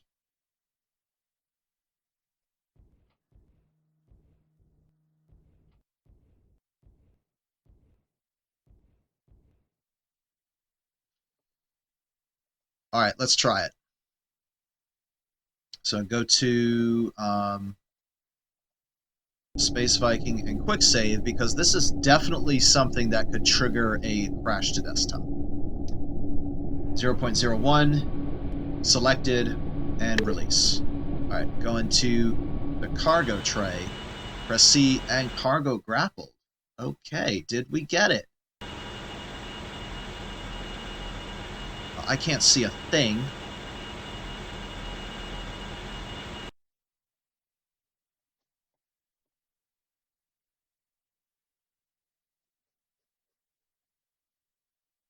Alright, where's the sun at? Oh, great. I guess we just entered orbital night. Fantastic.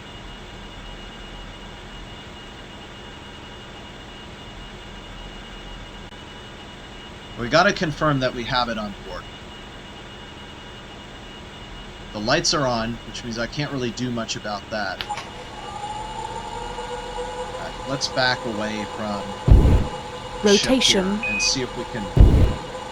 Not that rotation, the other one. Let's see if we can add a little bit of rotation here to expose that cargo, because I really gotta confirm that it's in there.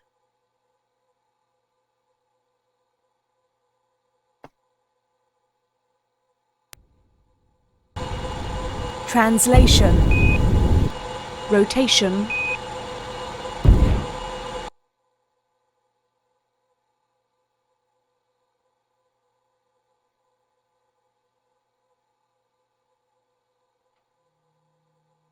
You guys are probably laughing right now because you have a normal monitor. I don't have a normal monitor. I have a liquid crystal monitor or whatever. So when it's dark, you can't see a thing. Alright, perform the separation burn, release the mothership, and enter a step-down orbit. That's actually a good point. Information. APU running.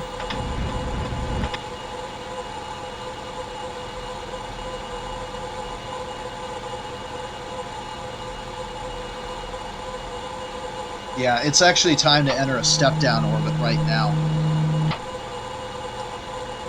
Oh man, I hope it's on board because I can't see it. I still can't believe there's no...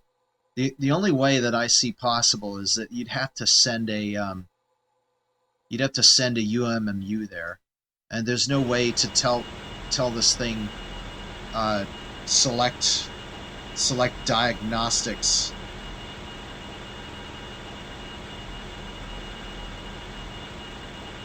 Oh, I know what I can do. I'll just look at the scenario editor, and if I don't see that as one of the cargoes, then it's on board.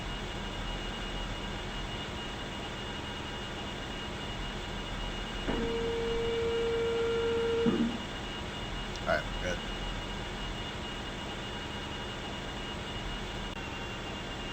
Alright, back to the Leif Erikson 2.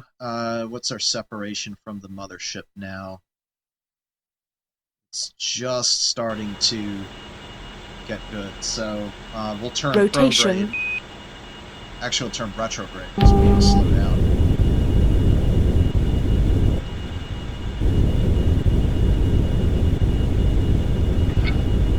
We know our relative inclination is good. All I want to do is lower the orbit to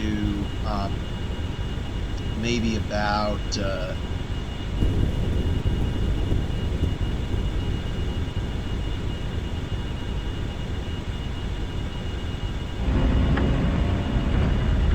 20 kilometers.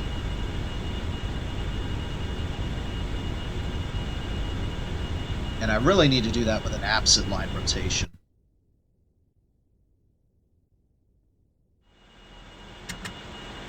Translation. Alright, so we're going to try to do this with translation and see what we can get out of this.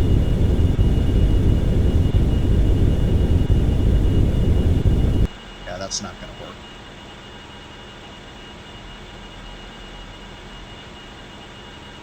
Rotation. Alright, we're going to need a hard burn.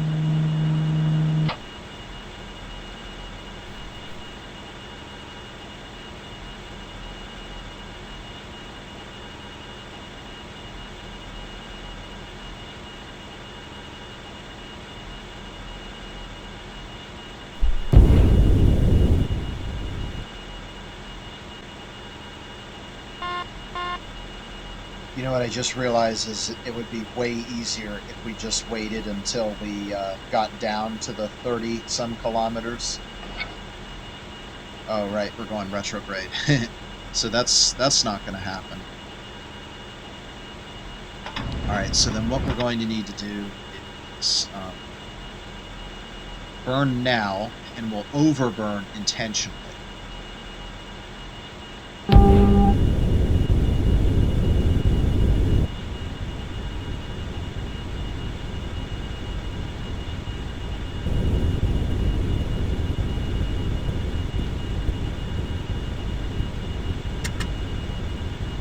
So V1 is 827.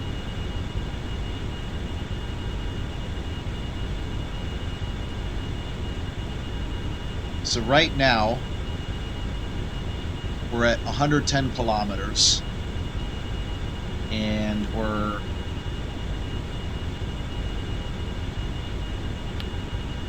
getting pretty close to our landing location. Is, let's see, 70, so that's 90 west, 120 west, 150 west, 180 west, 150 east. So our landing location's about there. It's a little more than a quarter of the way, so if we burn now to 0, then that puts our altitude at about 55 kilometers. So let's burn to negative 30. V1 826.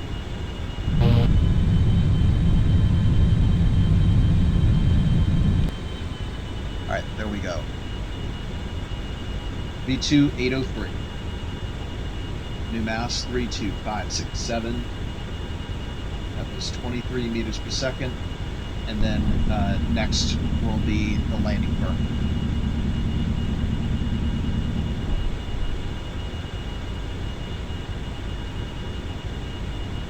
And that's it. Okay, it is time to get ready for landing. So what we're going to do at this time is consult my VLAND checklist, which came from the Saturn mission. So RCS mode is desired. We'll leave that at rotation.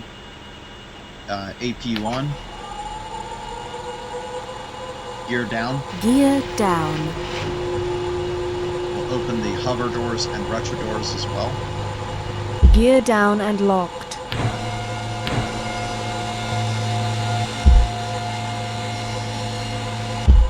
All lights on.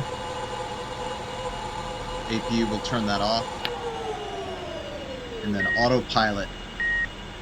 We want to do the auto hover, 0 bank, 0 pitch. So we're there. And then after landing, radiator is desired. So at this point, we'll go to surface, and I will rotate over here.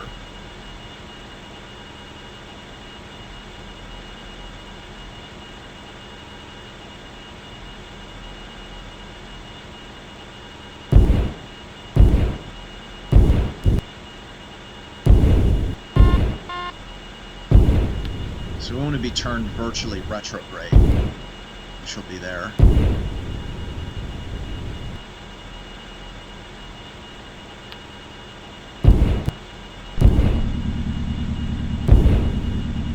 At this point, we can turn on the attitude hold autopilot.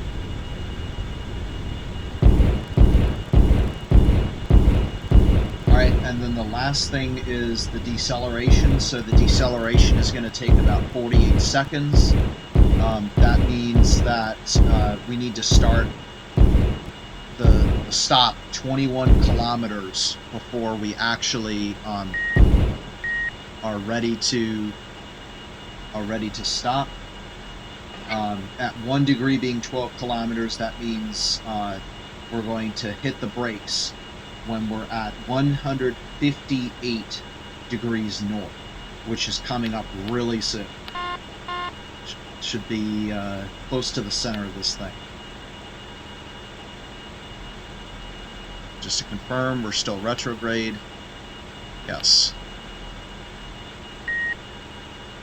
Alright, we're at 9 kilometers, so I'm going to tell the descent hold to arrest anything greater than 100 meters per second at this point, because we don't want that to get out of control. And there's 156. Shoot, we overshot. Alright. Well, we do have extra fuel.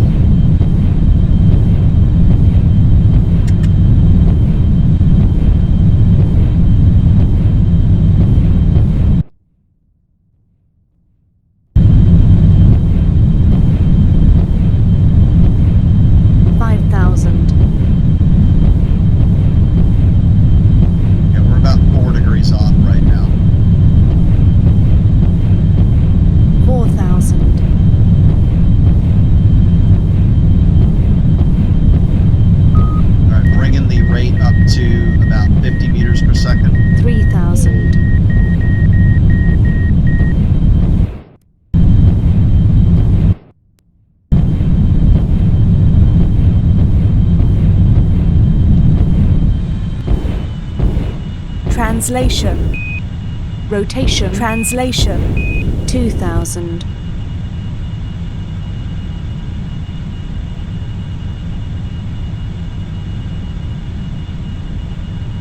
You are cleared to land.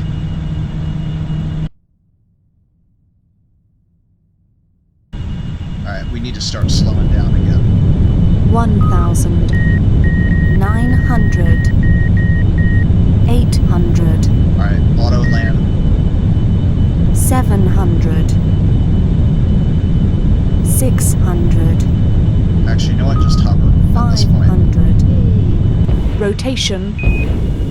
We need to kill off our forward velocity in order to touch down.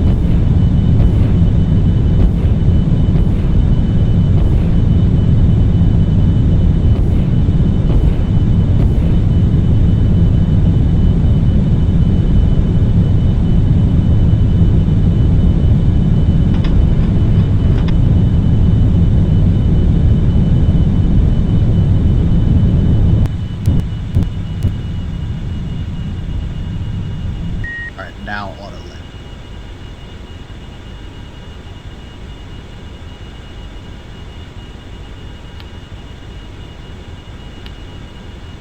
$400.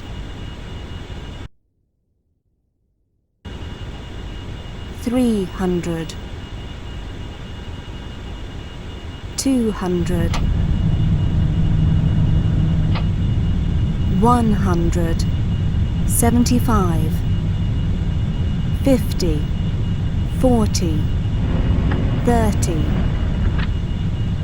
20, 15, 10, 8, 6, 5, 4, 3. Here we go. 2, 1.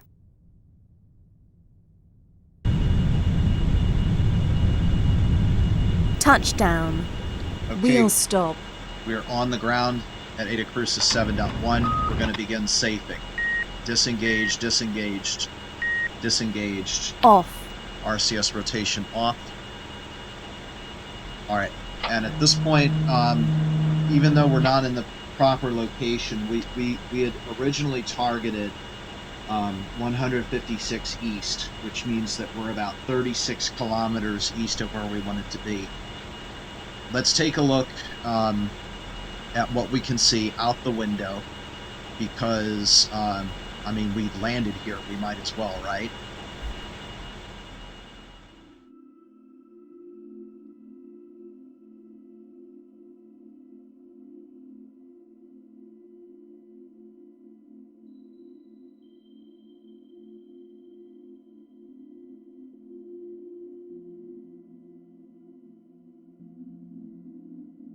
So here we are.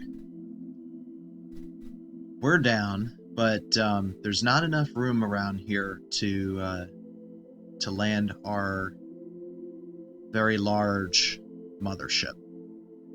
So this isn't going to work. We're going to need to move.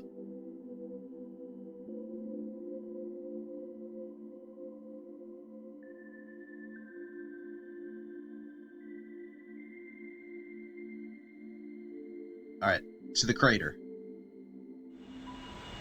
Okay, here we go. Taking off again. Rotation. Go on to rotation. We'll engage the pitch hold.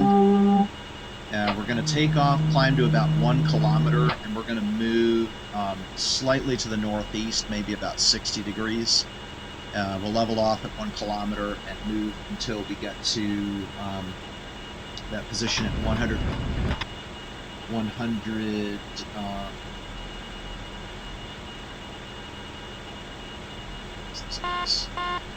156 north, or 156 east.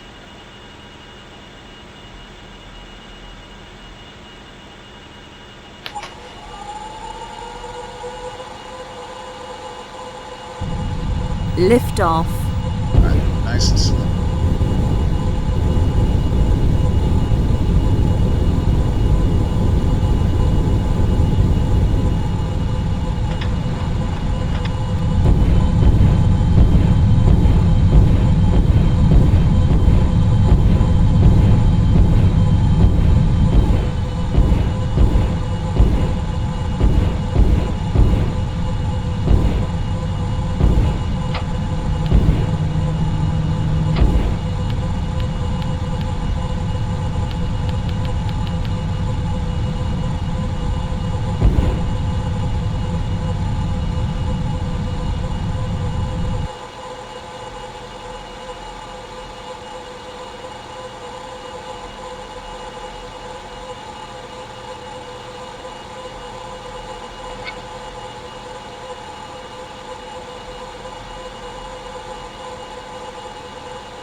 Okay, so we've made about 1/3 of the hop now. And our current fuel flow is... doesn't give a fuel flow.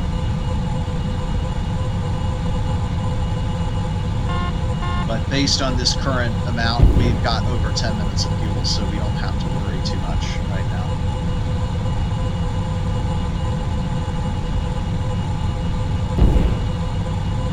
I do want to see what the retros give us in terms of acceleration, about -5, so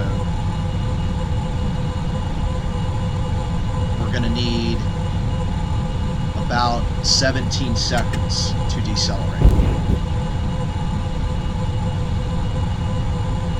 once we've decided that we're in the proper position. So as soon as we cross over to 156, I think we'll call it there. That is where I will begin decelerating.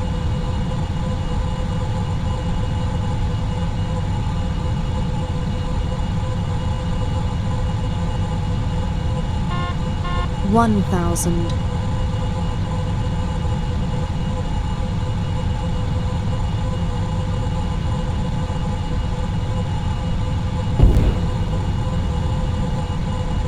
900. Okay, decelerating now.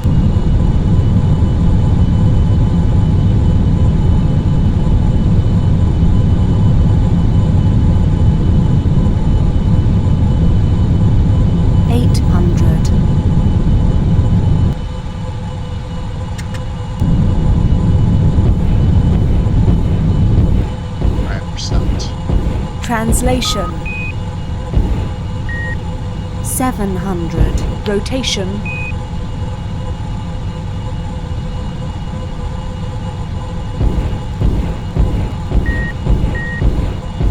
Alright, auto land. 600. Now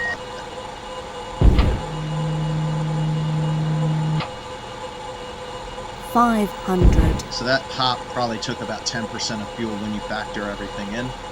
400. 200. 100. 75. 50. 40. 30. 20. 15. 10. 8. 6. 5. 4. 3. 2. 1. Translation. Touchdown. Wheel stop. I was gonna say, we're still rolling a little bit. Alright, disengaged, disengaged. All three are disengaged. Okay. Rotation. Off.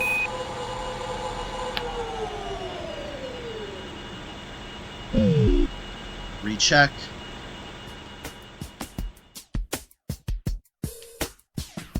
Well, this is our crater. No luck. At least right here. And it doesn't look any better down there. But over there, across the way, on that side of the crater, we can try that. So I'm gonna retarget that location as a third hop. We're getting close. I can see some flatter territory.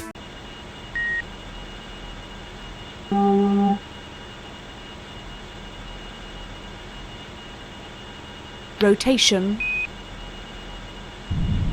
Lift off.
Translation.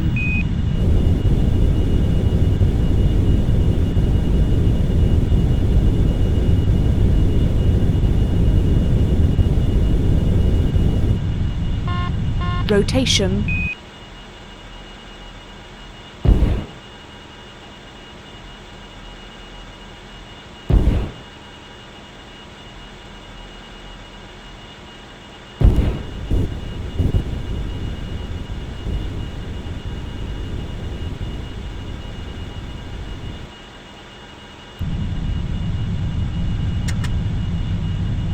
One thousand.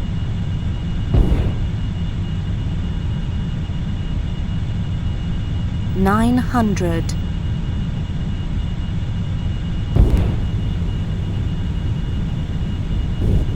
800.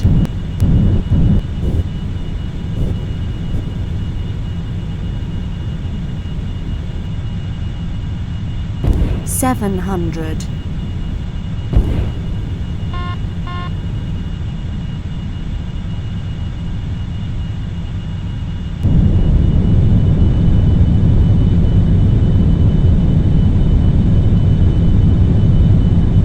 600.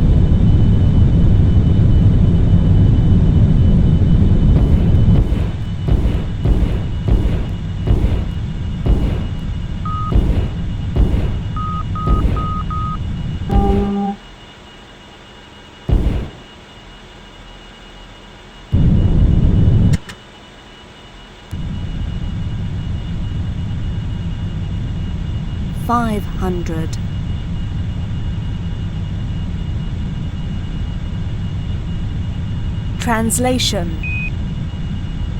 400.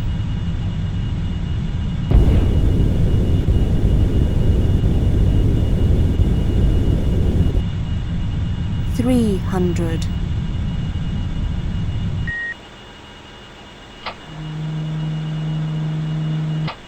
200. 100. 75. 50. 30. 20. 15. 10. 8. 6. 5. 4. 3. 2. 1.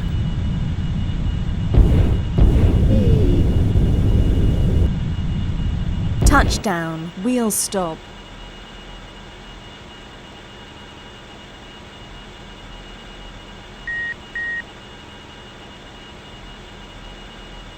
Rotation off.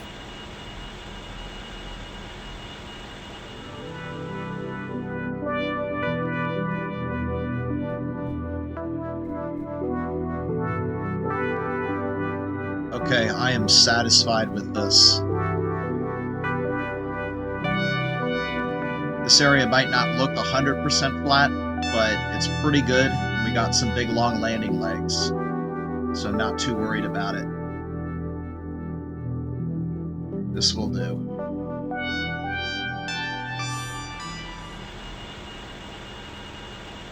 Alright, so having known that we are now safe to land here, we're going to go ahead and start some shutdown work.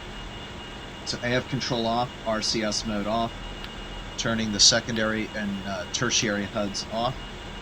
Primary HUD is off.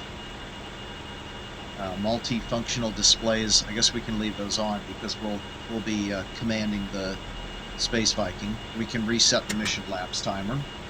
Mission elapsed time reset. We're going to leave the lights on because we want to be seen by the Space Viking as it lands. The cabin hatch, we definitely need to leave closed. The nose cone, we can open that now. Well, that is open. We never closed it. And then at this point, we need to depressurize the airlock.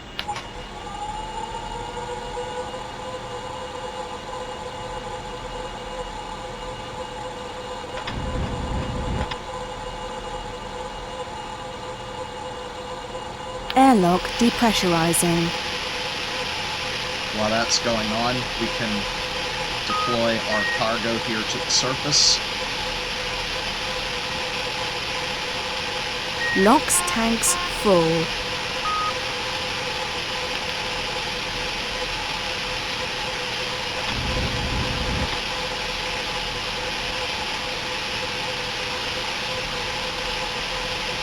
Airlock pressure 0 psi.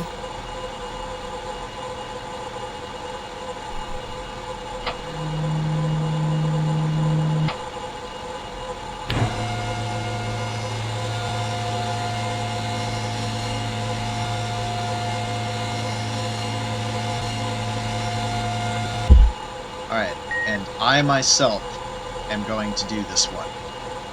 Let's power down the AP first. And we'll see what the surface looks like in person. This should be great. Egress successful. Stepping out now in our own spacesuit. Looking at the ground, it looks quite lunar-like. Igneous rocks and various powders and gravels covering it. This is it. This is the 7.1 lunar surface.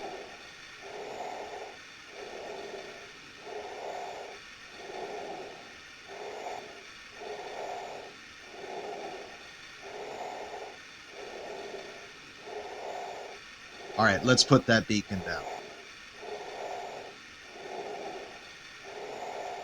Okay, I love little things like that.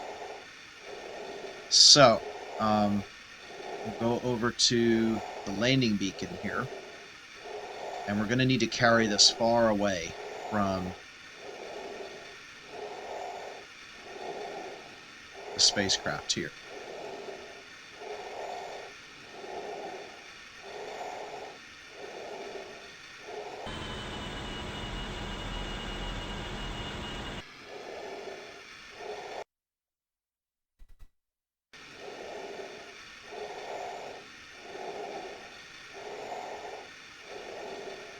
Pick up our landing beacon here.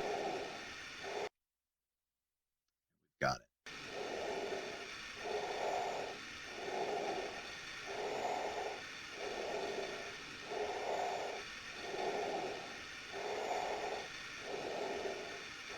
All right, I need to figure out.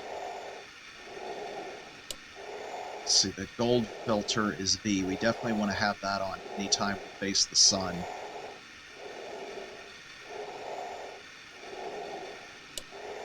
I'm a little bit, let's see, that's up.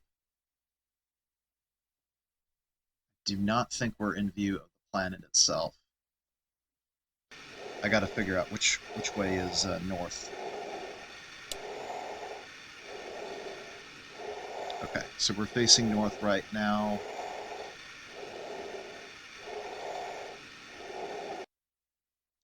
Looked better for perspective from the north, so we'll go ahead and walk this thing north.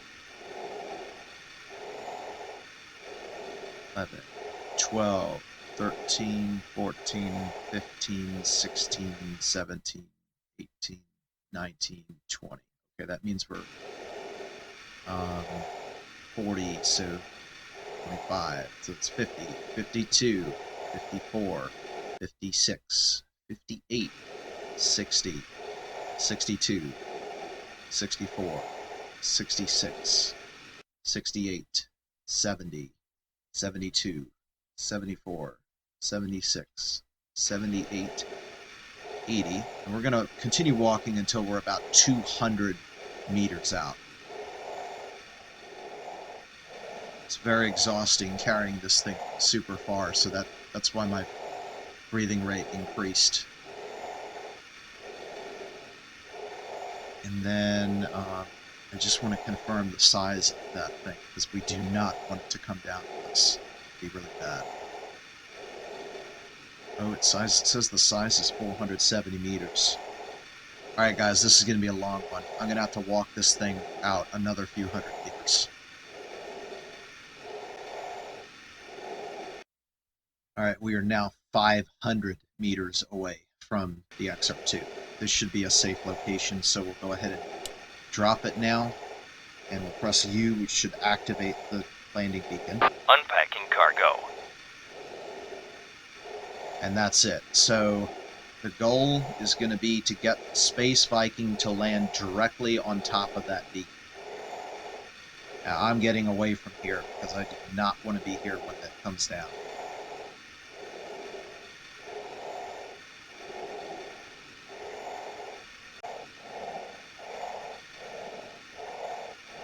Nothing like a lot of good exercise on the moon. We haven't been able to get much of that because, you know, the ocean, although I guess swimming takes some exercise.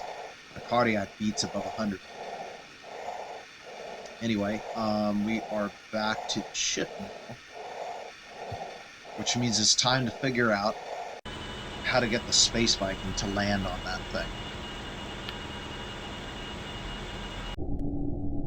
Alright, we're back to the Space Viking, and the word is it's real easy. So we need the transponder frequency with a range of 1,500 kilometers, which I believe is what that beacon is intended for. So let me see if I can locate that beacon's frequency.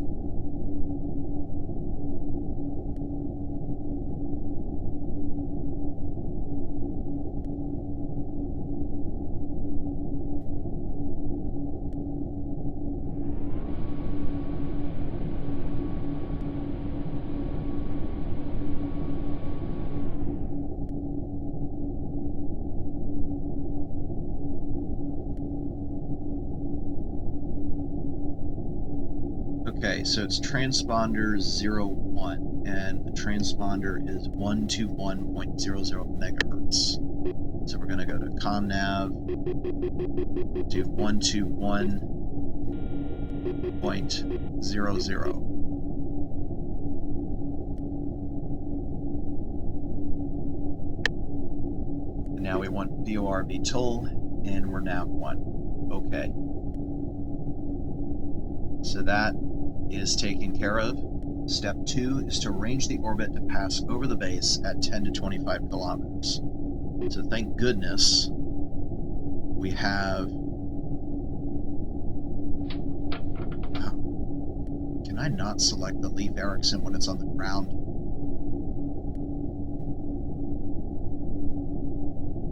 I can. It just doesn't show up in the normal list. Perfect. So now what we got to do is get our orbit to directly overfly the Leif Erikson 2. So that's going to be the first one right here.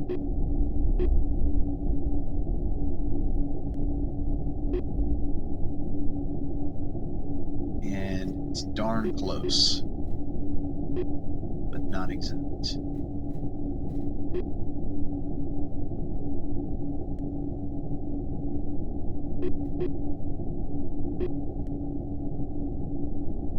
Alright, let's see if we can get this to work.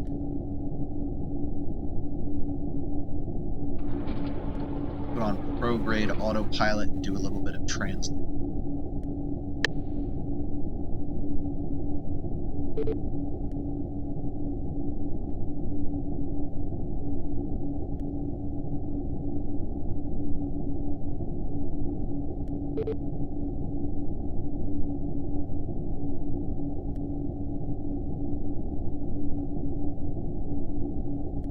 And we're only looking at moving this a fraction of a degree, so it really should not be a problem at all.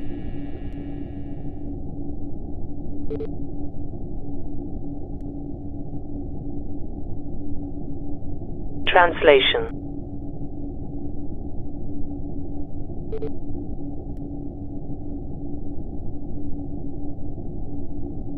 Alright, let's see what we can do.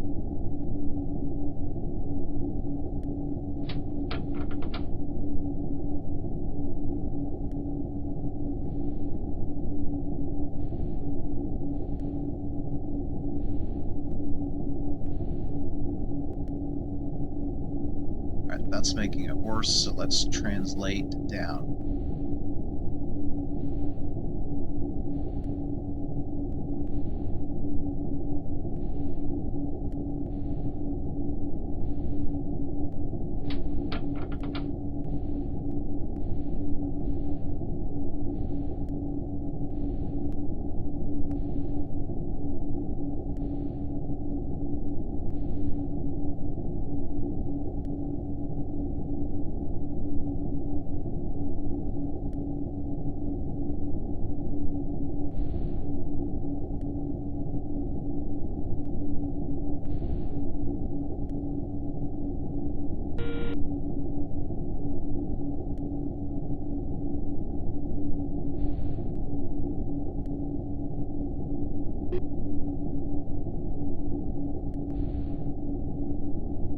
Alright, that's a bullseye. That's step 2. And step 3 is to launch auto-land autopilot about 1,000 kilometers from the base. Let's go back to Rotation. Alright, there it is. So it's just that button, and that should be all we have to do. Although it would probably be a good idea to, yeah, we'll have to secure for maneuver, put the landing legs down, all that stuff, put the docking in. So we'll do that. We'll do that. Let's see, 1,000, so maybe like 1,500 kilometers to base.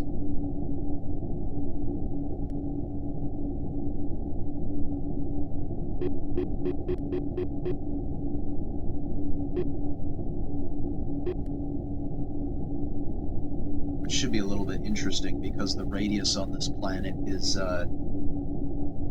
about 718 kilometers. So if I do 718 times pi, that's about 2255. So about 1,000 kilometers would be 90 degrees from the base. So when we get in that area, that's when we'll look at securing for landing. Okay, it is now time to secure for landing. So at this point, we'll go through all of the things that should be stowed, and then we'll start deploying the things that should be deployed. So gear retracted, docking bay should be closed. Bay door closing. Rover lift should be stowed, crew lift should be stowed, gravity wheel is stopped. Nothing is docked. Active exit, that's how people get on and off of this thing. We're going to have to figure out how that works. The rover's on board, all the lights are on, that's good, and we're good. So once the bay door closes, we'll put the landing legs down.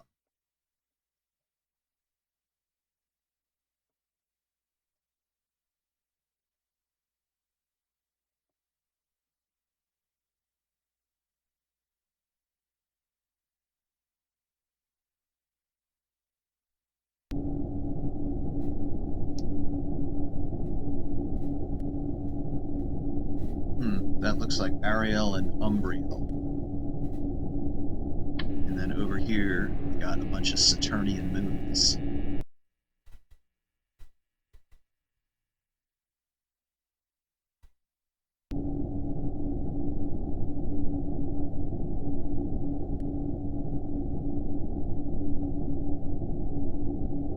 Bay door closed. Okay, now the deployments. First thing will be the landing legs. Deploy those. Gear down.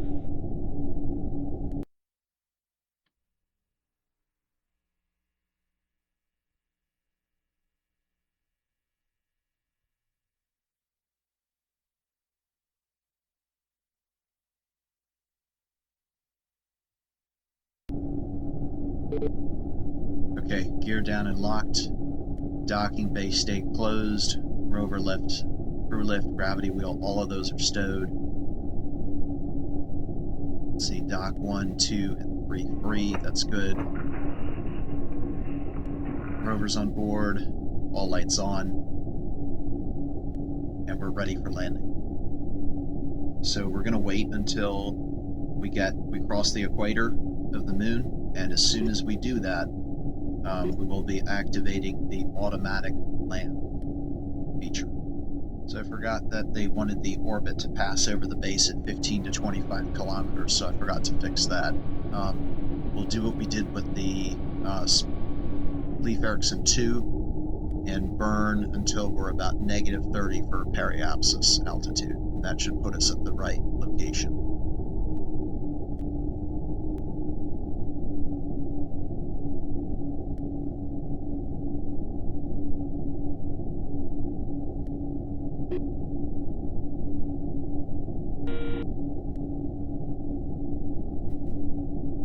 Okay, we've just crossed into the northern hemisphere. So fingers crossed that this works. I have not tested it, haven't had the chance to. Nav 1 not tuned on a valid transponder frequency. Interesting. Nav 1 is set to 121.00, otherwise known as the exact same value. Switching over to VOR VTOL, we're set to Nav 1, 121.00. For docking, 121.00. There's no additional items here, so I don't understand. They said to activate it 1,000 kilometers from base. That doesn't make sense. We can't be in range of it, and that makes sense. We can't be in range of it 1,000 kilometers away from the base because our horizon doesn't go that far.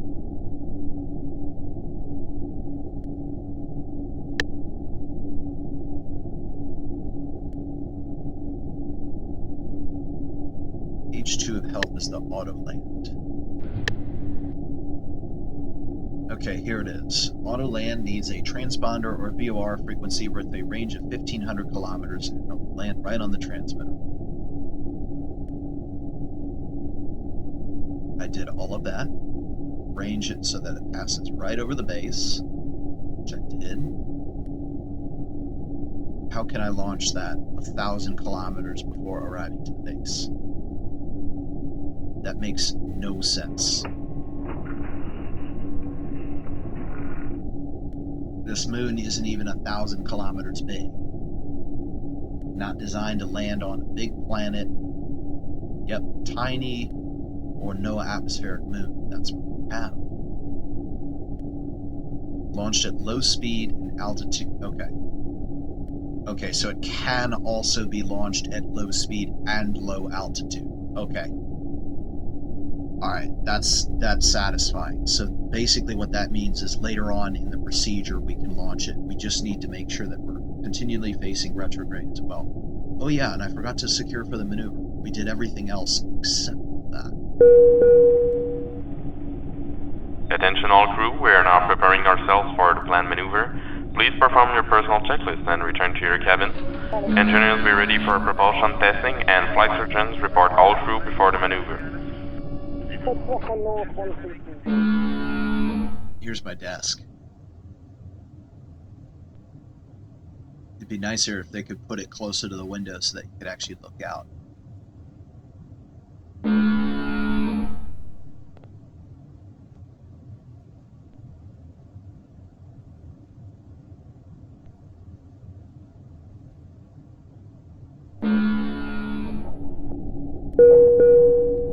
Captain, all hands show green lights for orbital maneuvers. Engine room is giving us the green light to go. Good.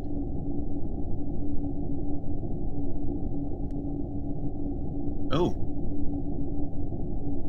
Well, somehow we're in range. I don't know how that's possible. But we're now showing we're less than 1,000 kilometers. Can you do it? Huh. Altitude must be less than 30 kilometers. Okay, well, we can wait. See, now that's something that you should put in the manual, right? Like if you're gonna code in that level of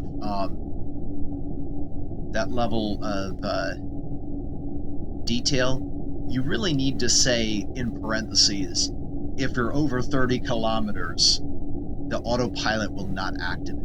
Like, for goodness sakes.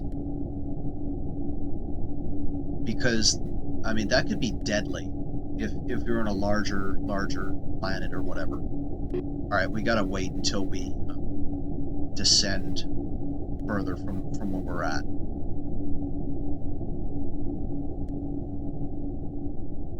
Okay, we're coming down to 30 kilometers now, and once we get there, I'm going to shallow the altitude a little bit, the rate, with the hover engines.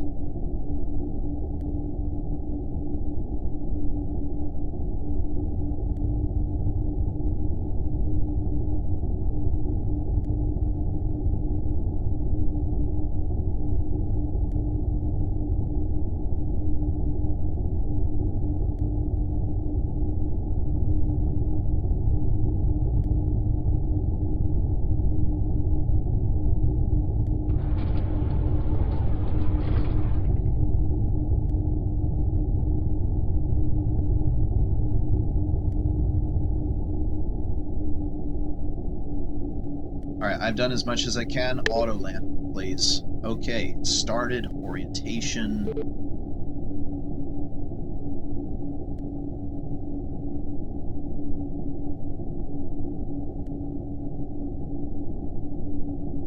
We're at 25 kilometers now. And I can actually see, there it is, the beacon and the Leif Erikson too. I can see them.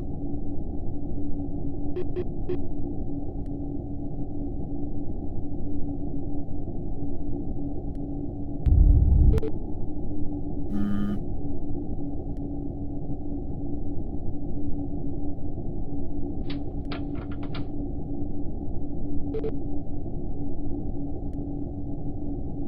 are you doing?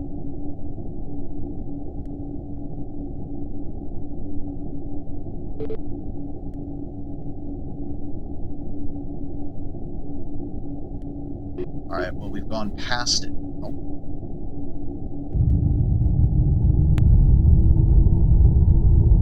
Okay, it looks like we're in a step down.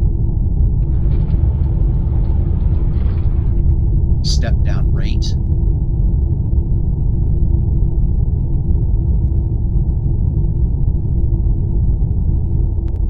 Alright, so our descent is slowing.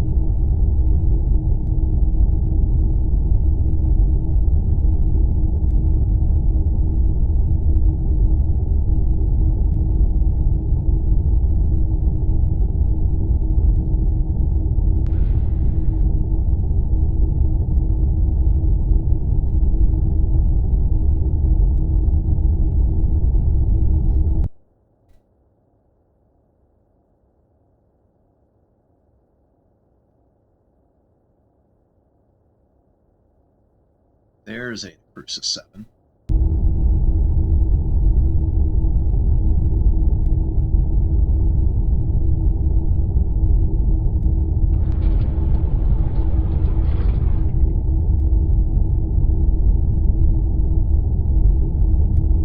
So we'll have to remember that for next time, that it doesn't like to be told when it's less than 30 kilometers. Let's see if it turns the orbit around. Okay, it's turning around, so that's going to take us back to where we need to go. So I don't see any issue with what it's doing right now. It's arrested our vertical speed, and we're now heading back the other direction.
Okay, another step down. We're at 40 now. Still heading back towards the base.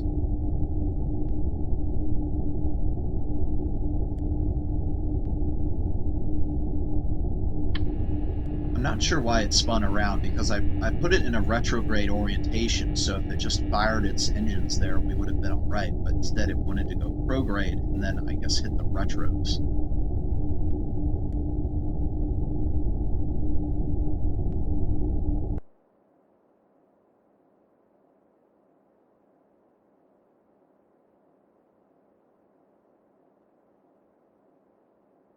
Can barely see it right now.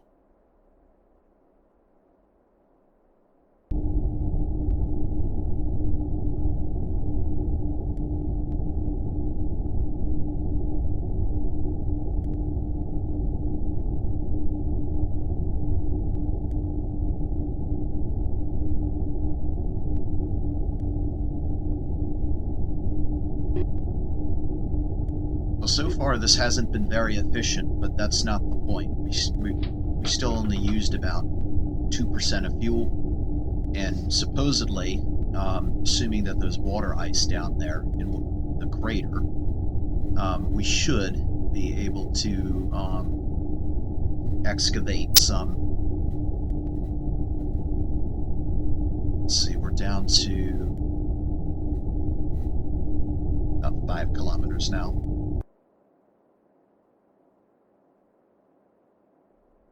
And she's looking bigger now, I can see it.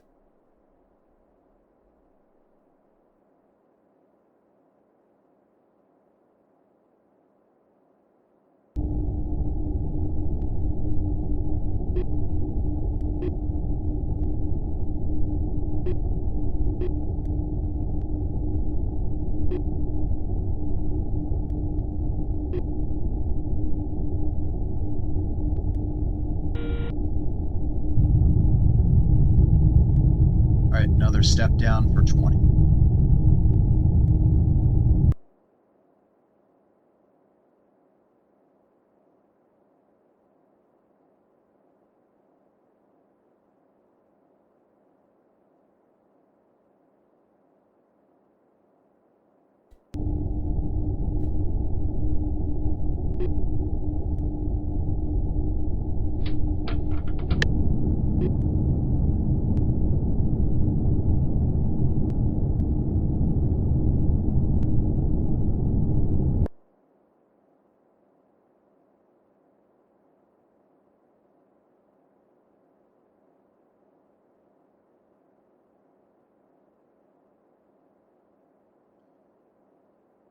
Off to the left, you can kind of see Orion. It would look mostly this. Those stars are very far away. Even though that we're in another star system, it doesn't affect the positions that much, especially the belt stars.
on contact.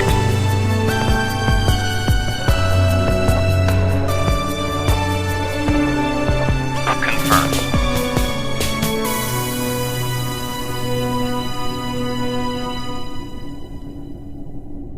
Okay, the Space Viking has landed on Eta Crucis 7.1. At this point, we'll begin securing. So there's no way to turn RCS off, but we can secure from the maneuver. Attention all crew, the maneuver was conducted in success and you can now return to your normal operations.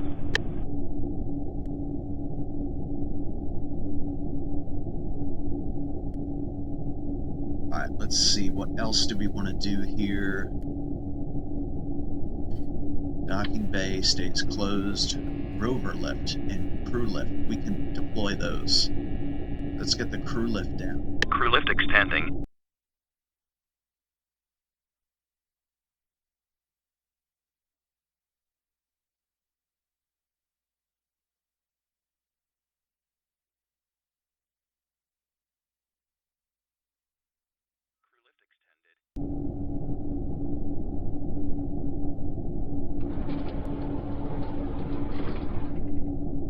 And the rover lift. Rover lift extending.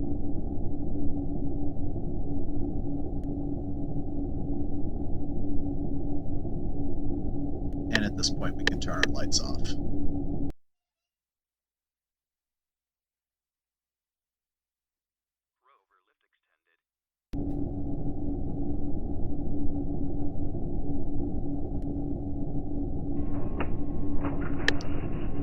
Alright, let's see. An EVA to Oaks. So let's do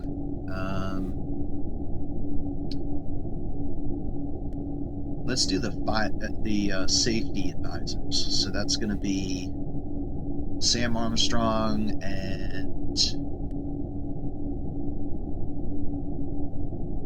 who is that? Actually, I think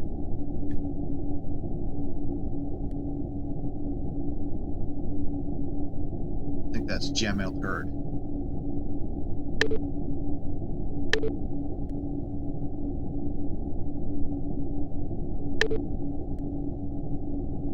Alright, these guys should be on the surface now.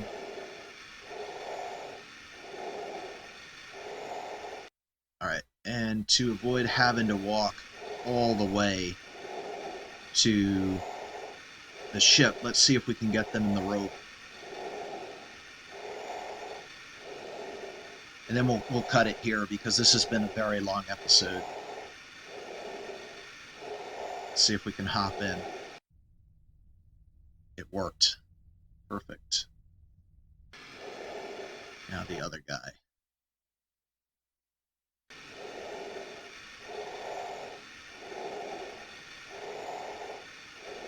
So everybody is here on Eta Crucis 7.1 now. Every single human being on our expedition.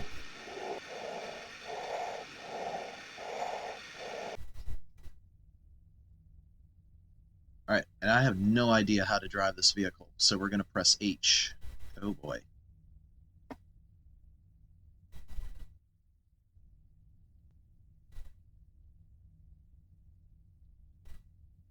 Well, that's no help.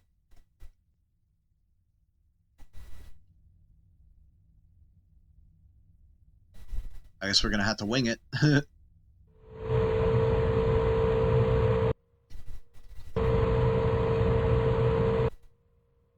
So far, so good.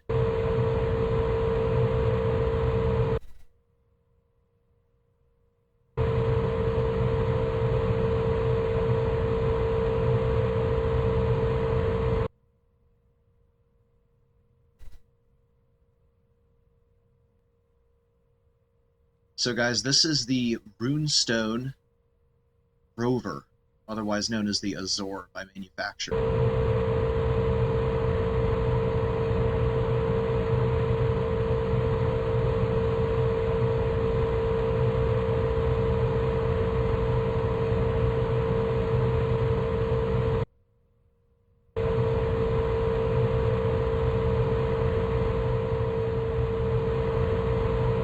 Where the heck? Oh, of course, it's on the opposite side.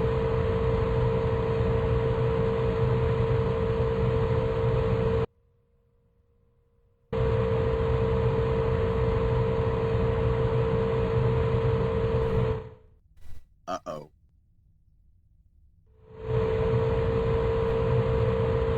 That scared me. I was like, oh no, don't tell me it like ran out of power or something. Yeah, there should be a help menu screen, but for some reason it just turns white. I've never seen that.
All right, folks, and that is going to do it. So thank you all for joining me for episode 4, landing on Eta Crucis 7.1, the moon, the first moon, as we should call it, also the gray moon. At this point, we have all vehicles landed, and even the rover is out and moving around. It's actually pretty big. You can see compared with the Leif Erikson 2, it's a good size. So we're going to, in the next episode, we're going to take our 3D printers and start building a base. We're going to get fuel tanks going. We're going to get power sources going. We're going to start excavating pieces of the moon for raw materials that the 3D printers and smelters are going to start making into bases and that sort of thing. And of course, we have to mark this location as a base itself so that it can appear within our navigational databases. So, as always, I've been Dr. Aeronautics, and I will see everybody next time. Bye-bye.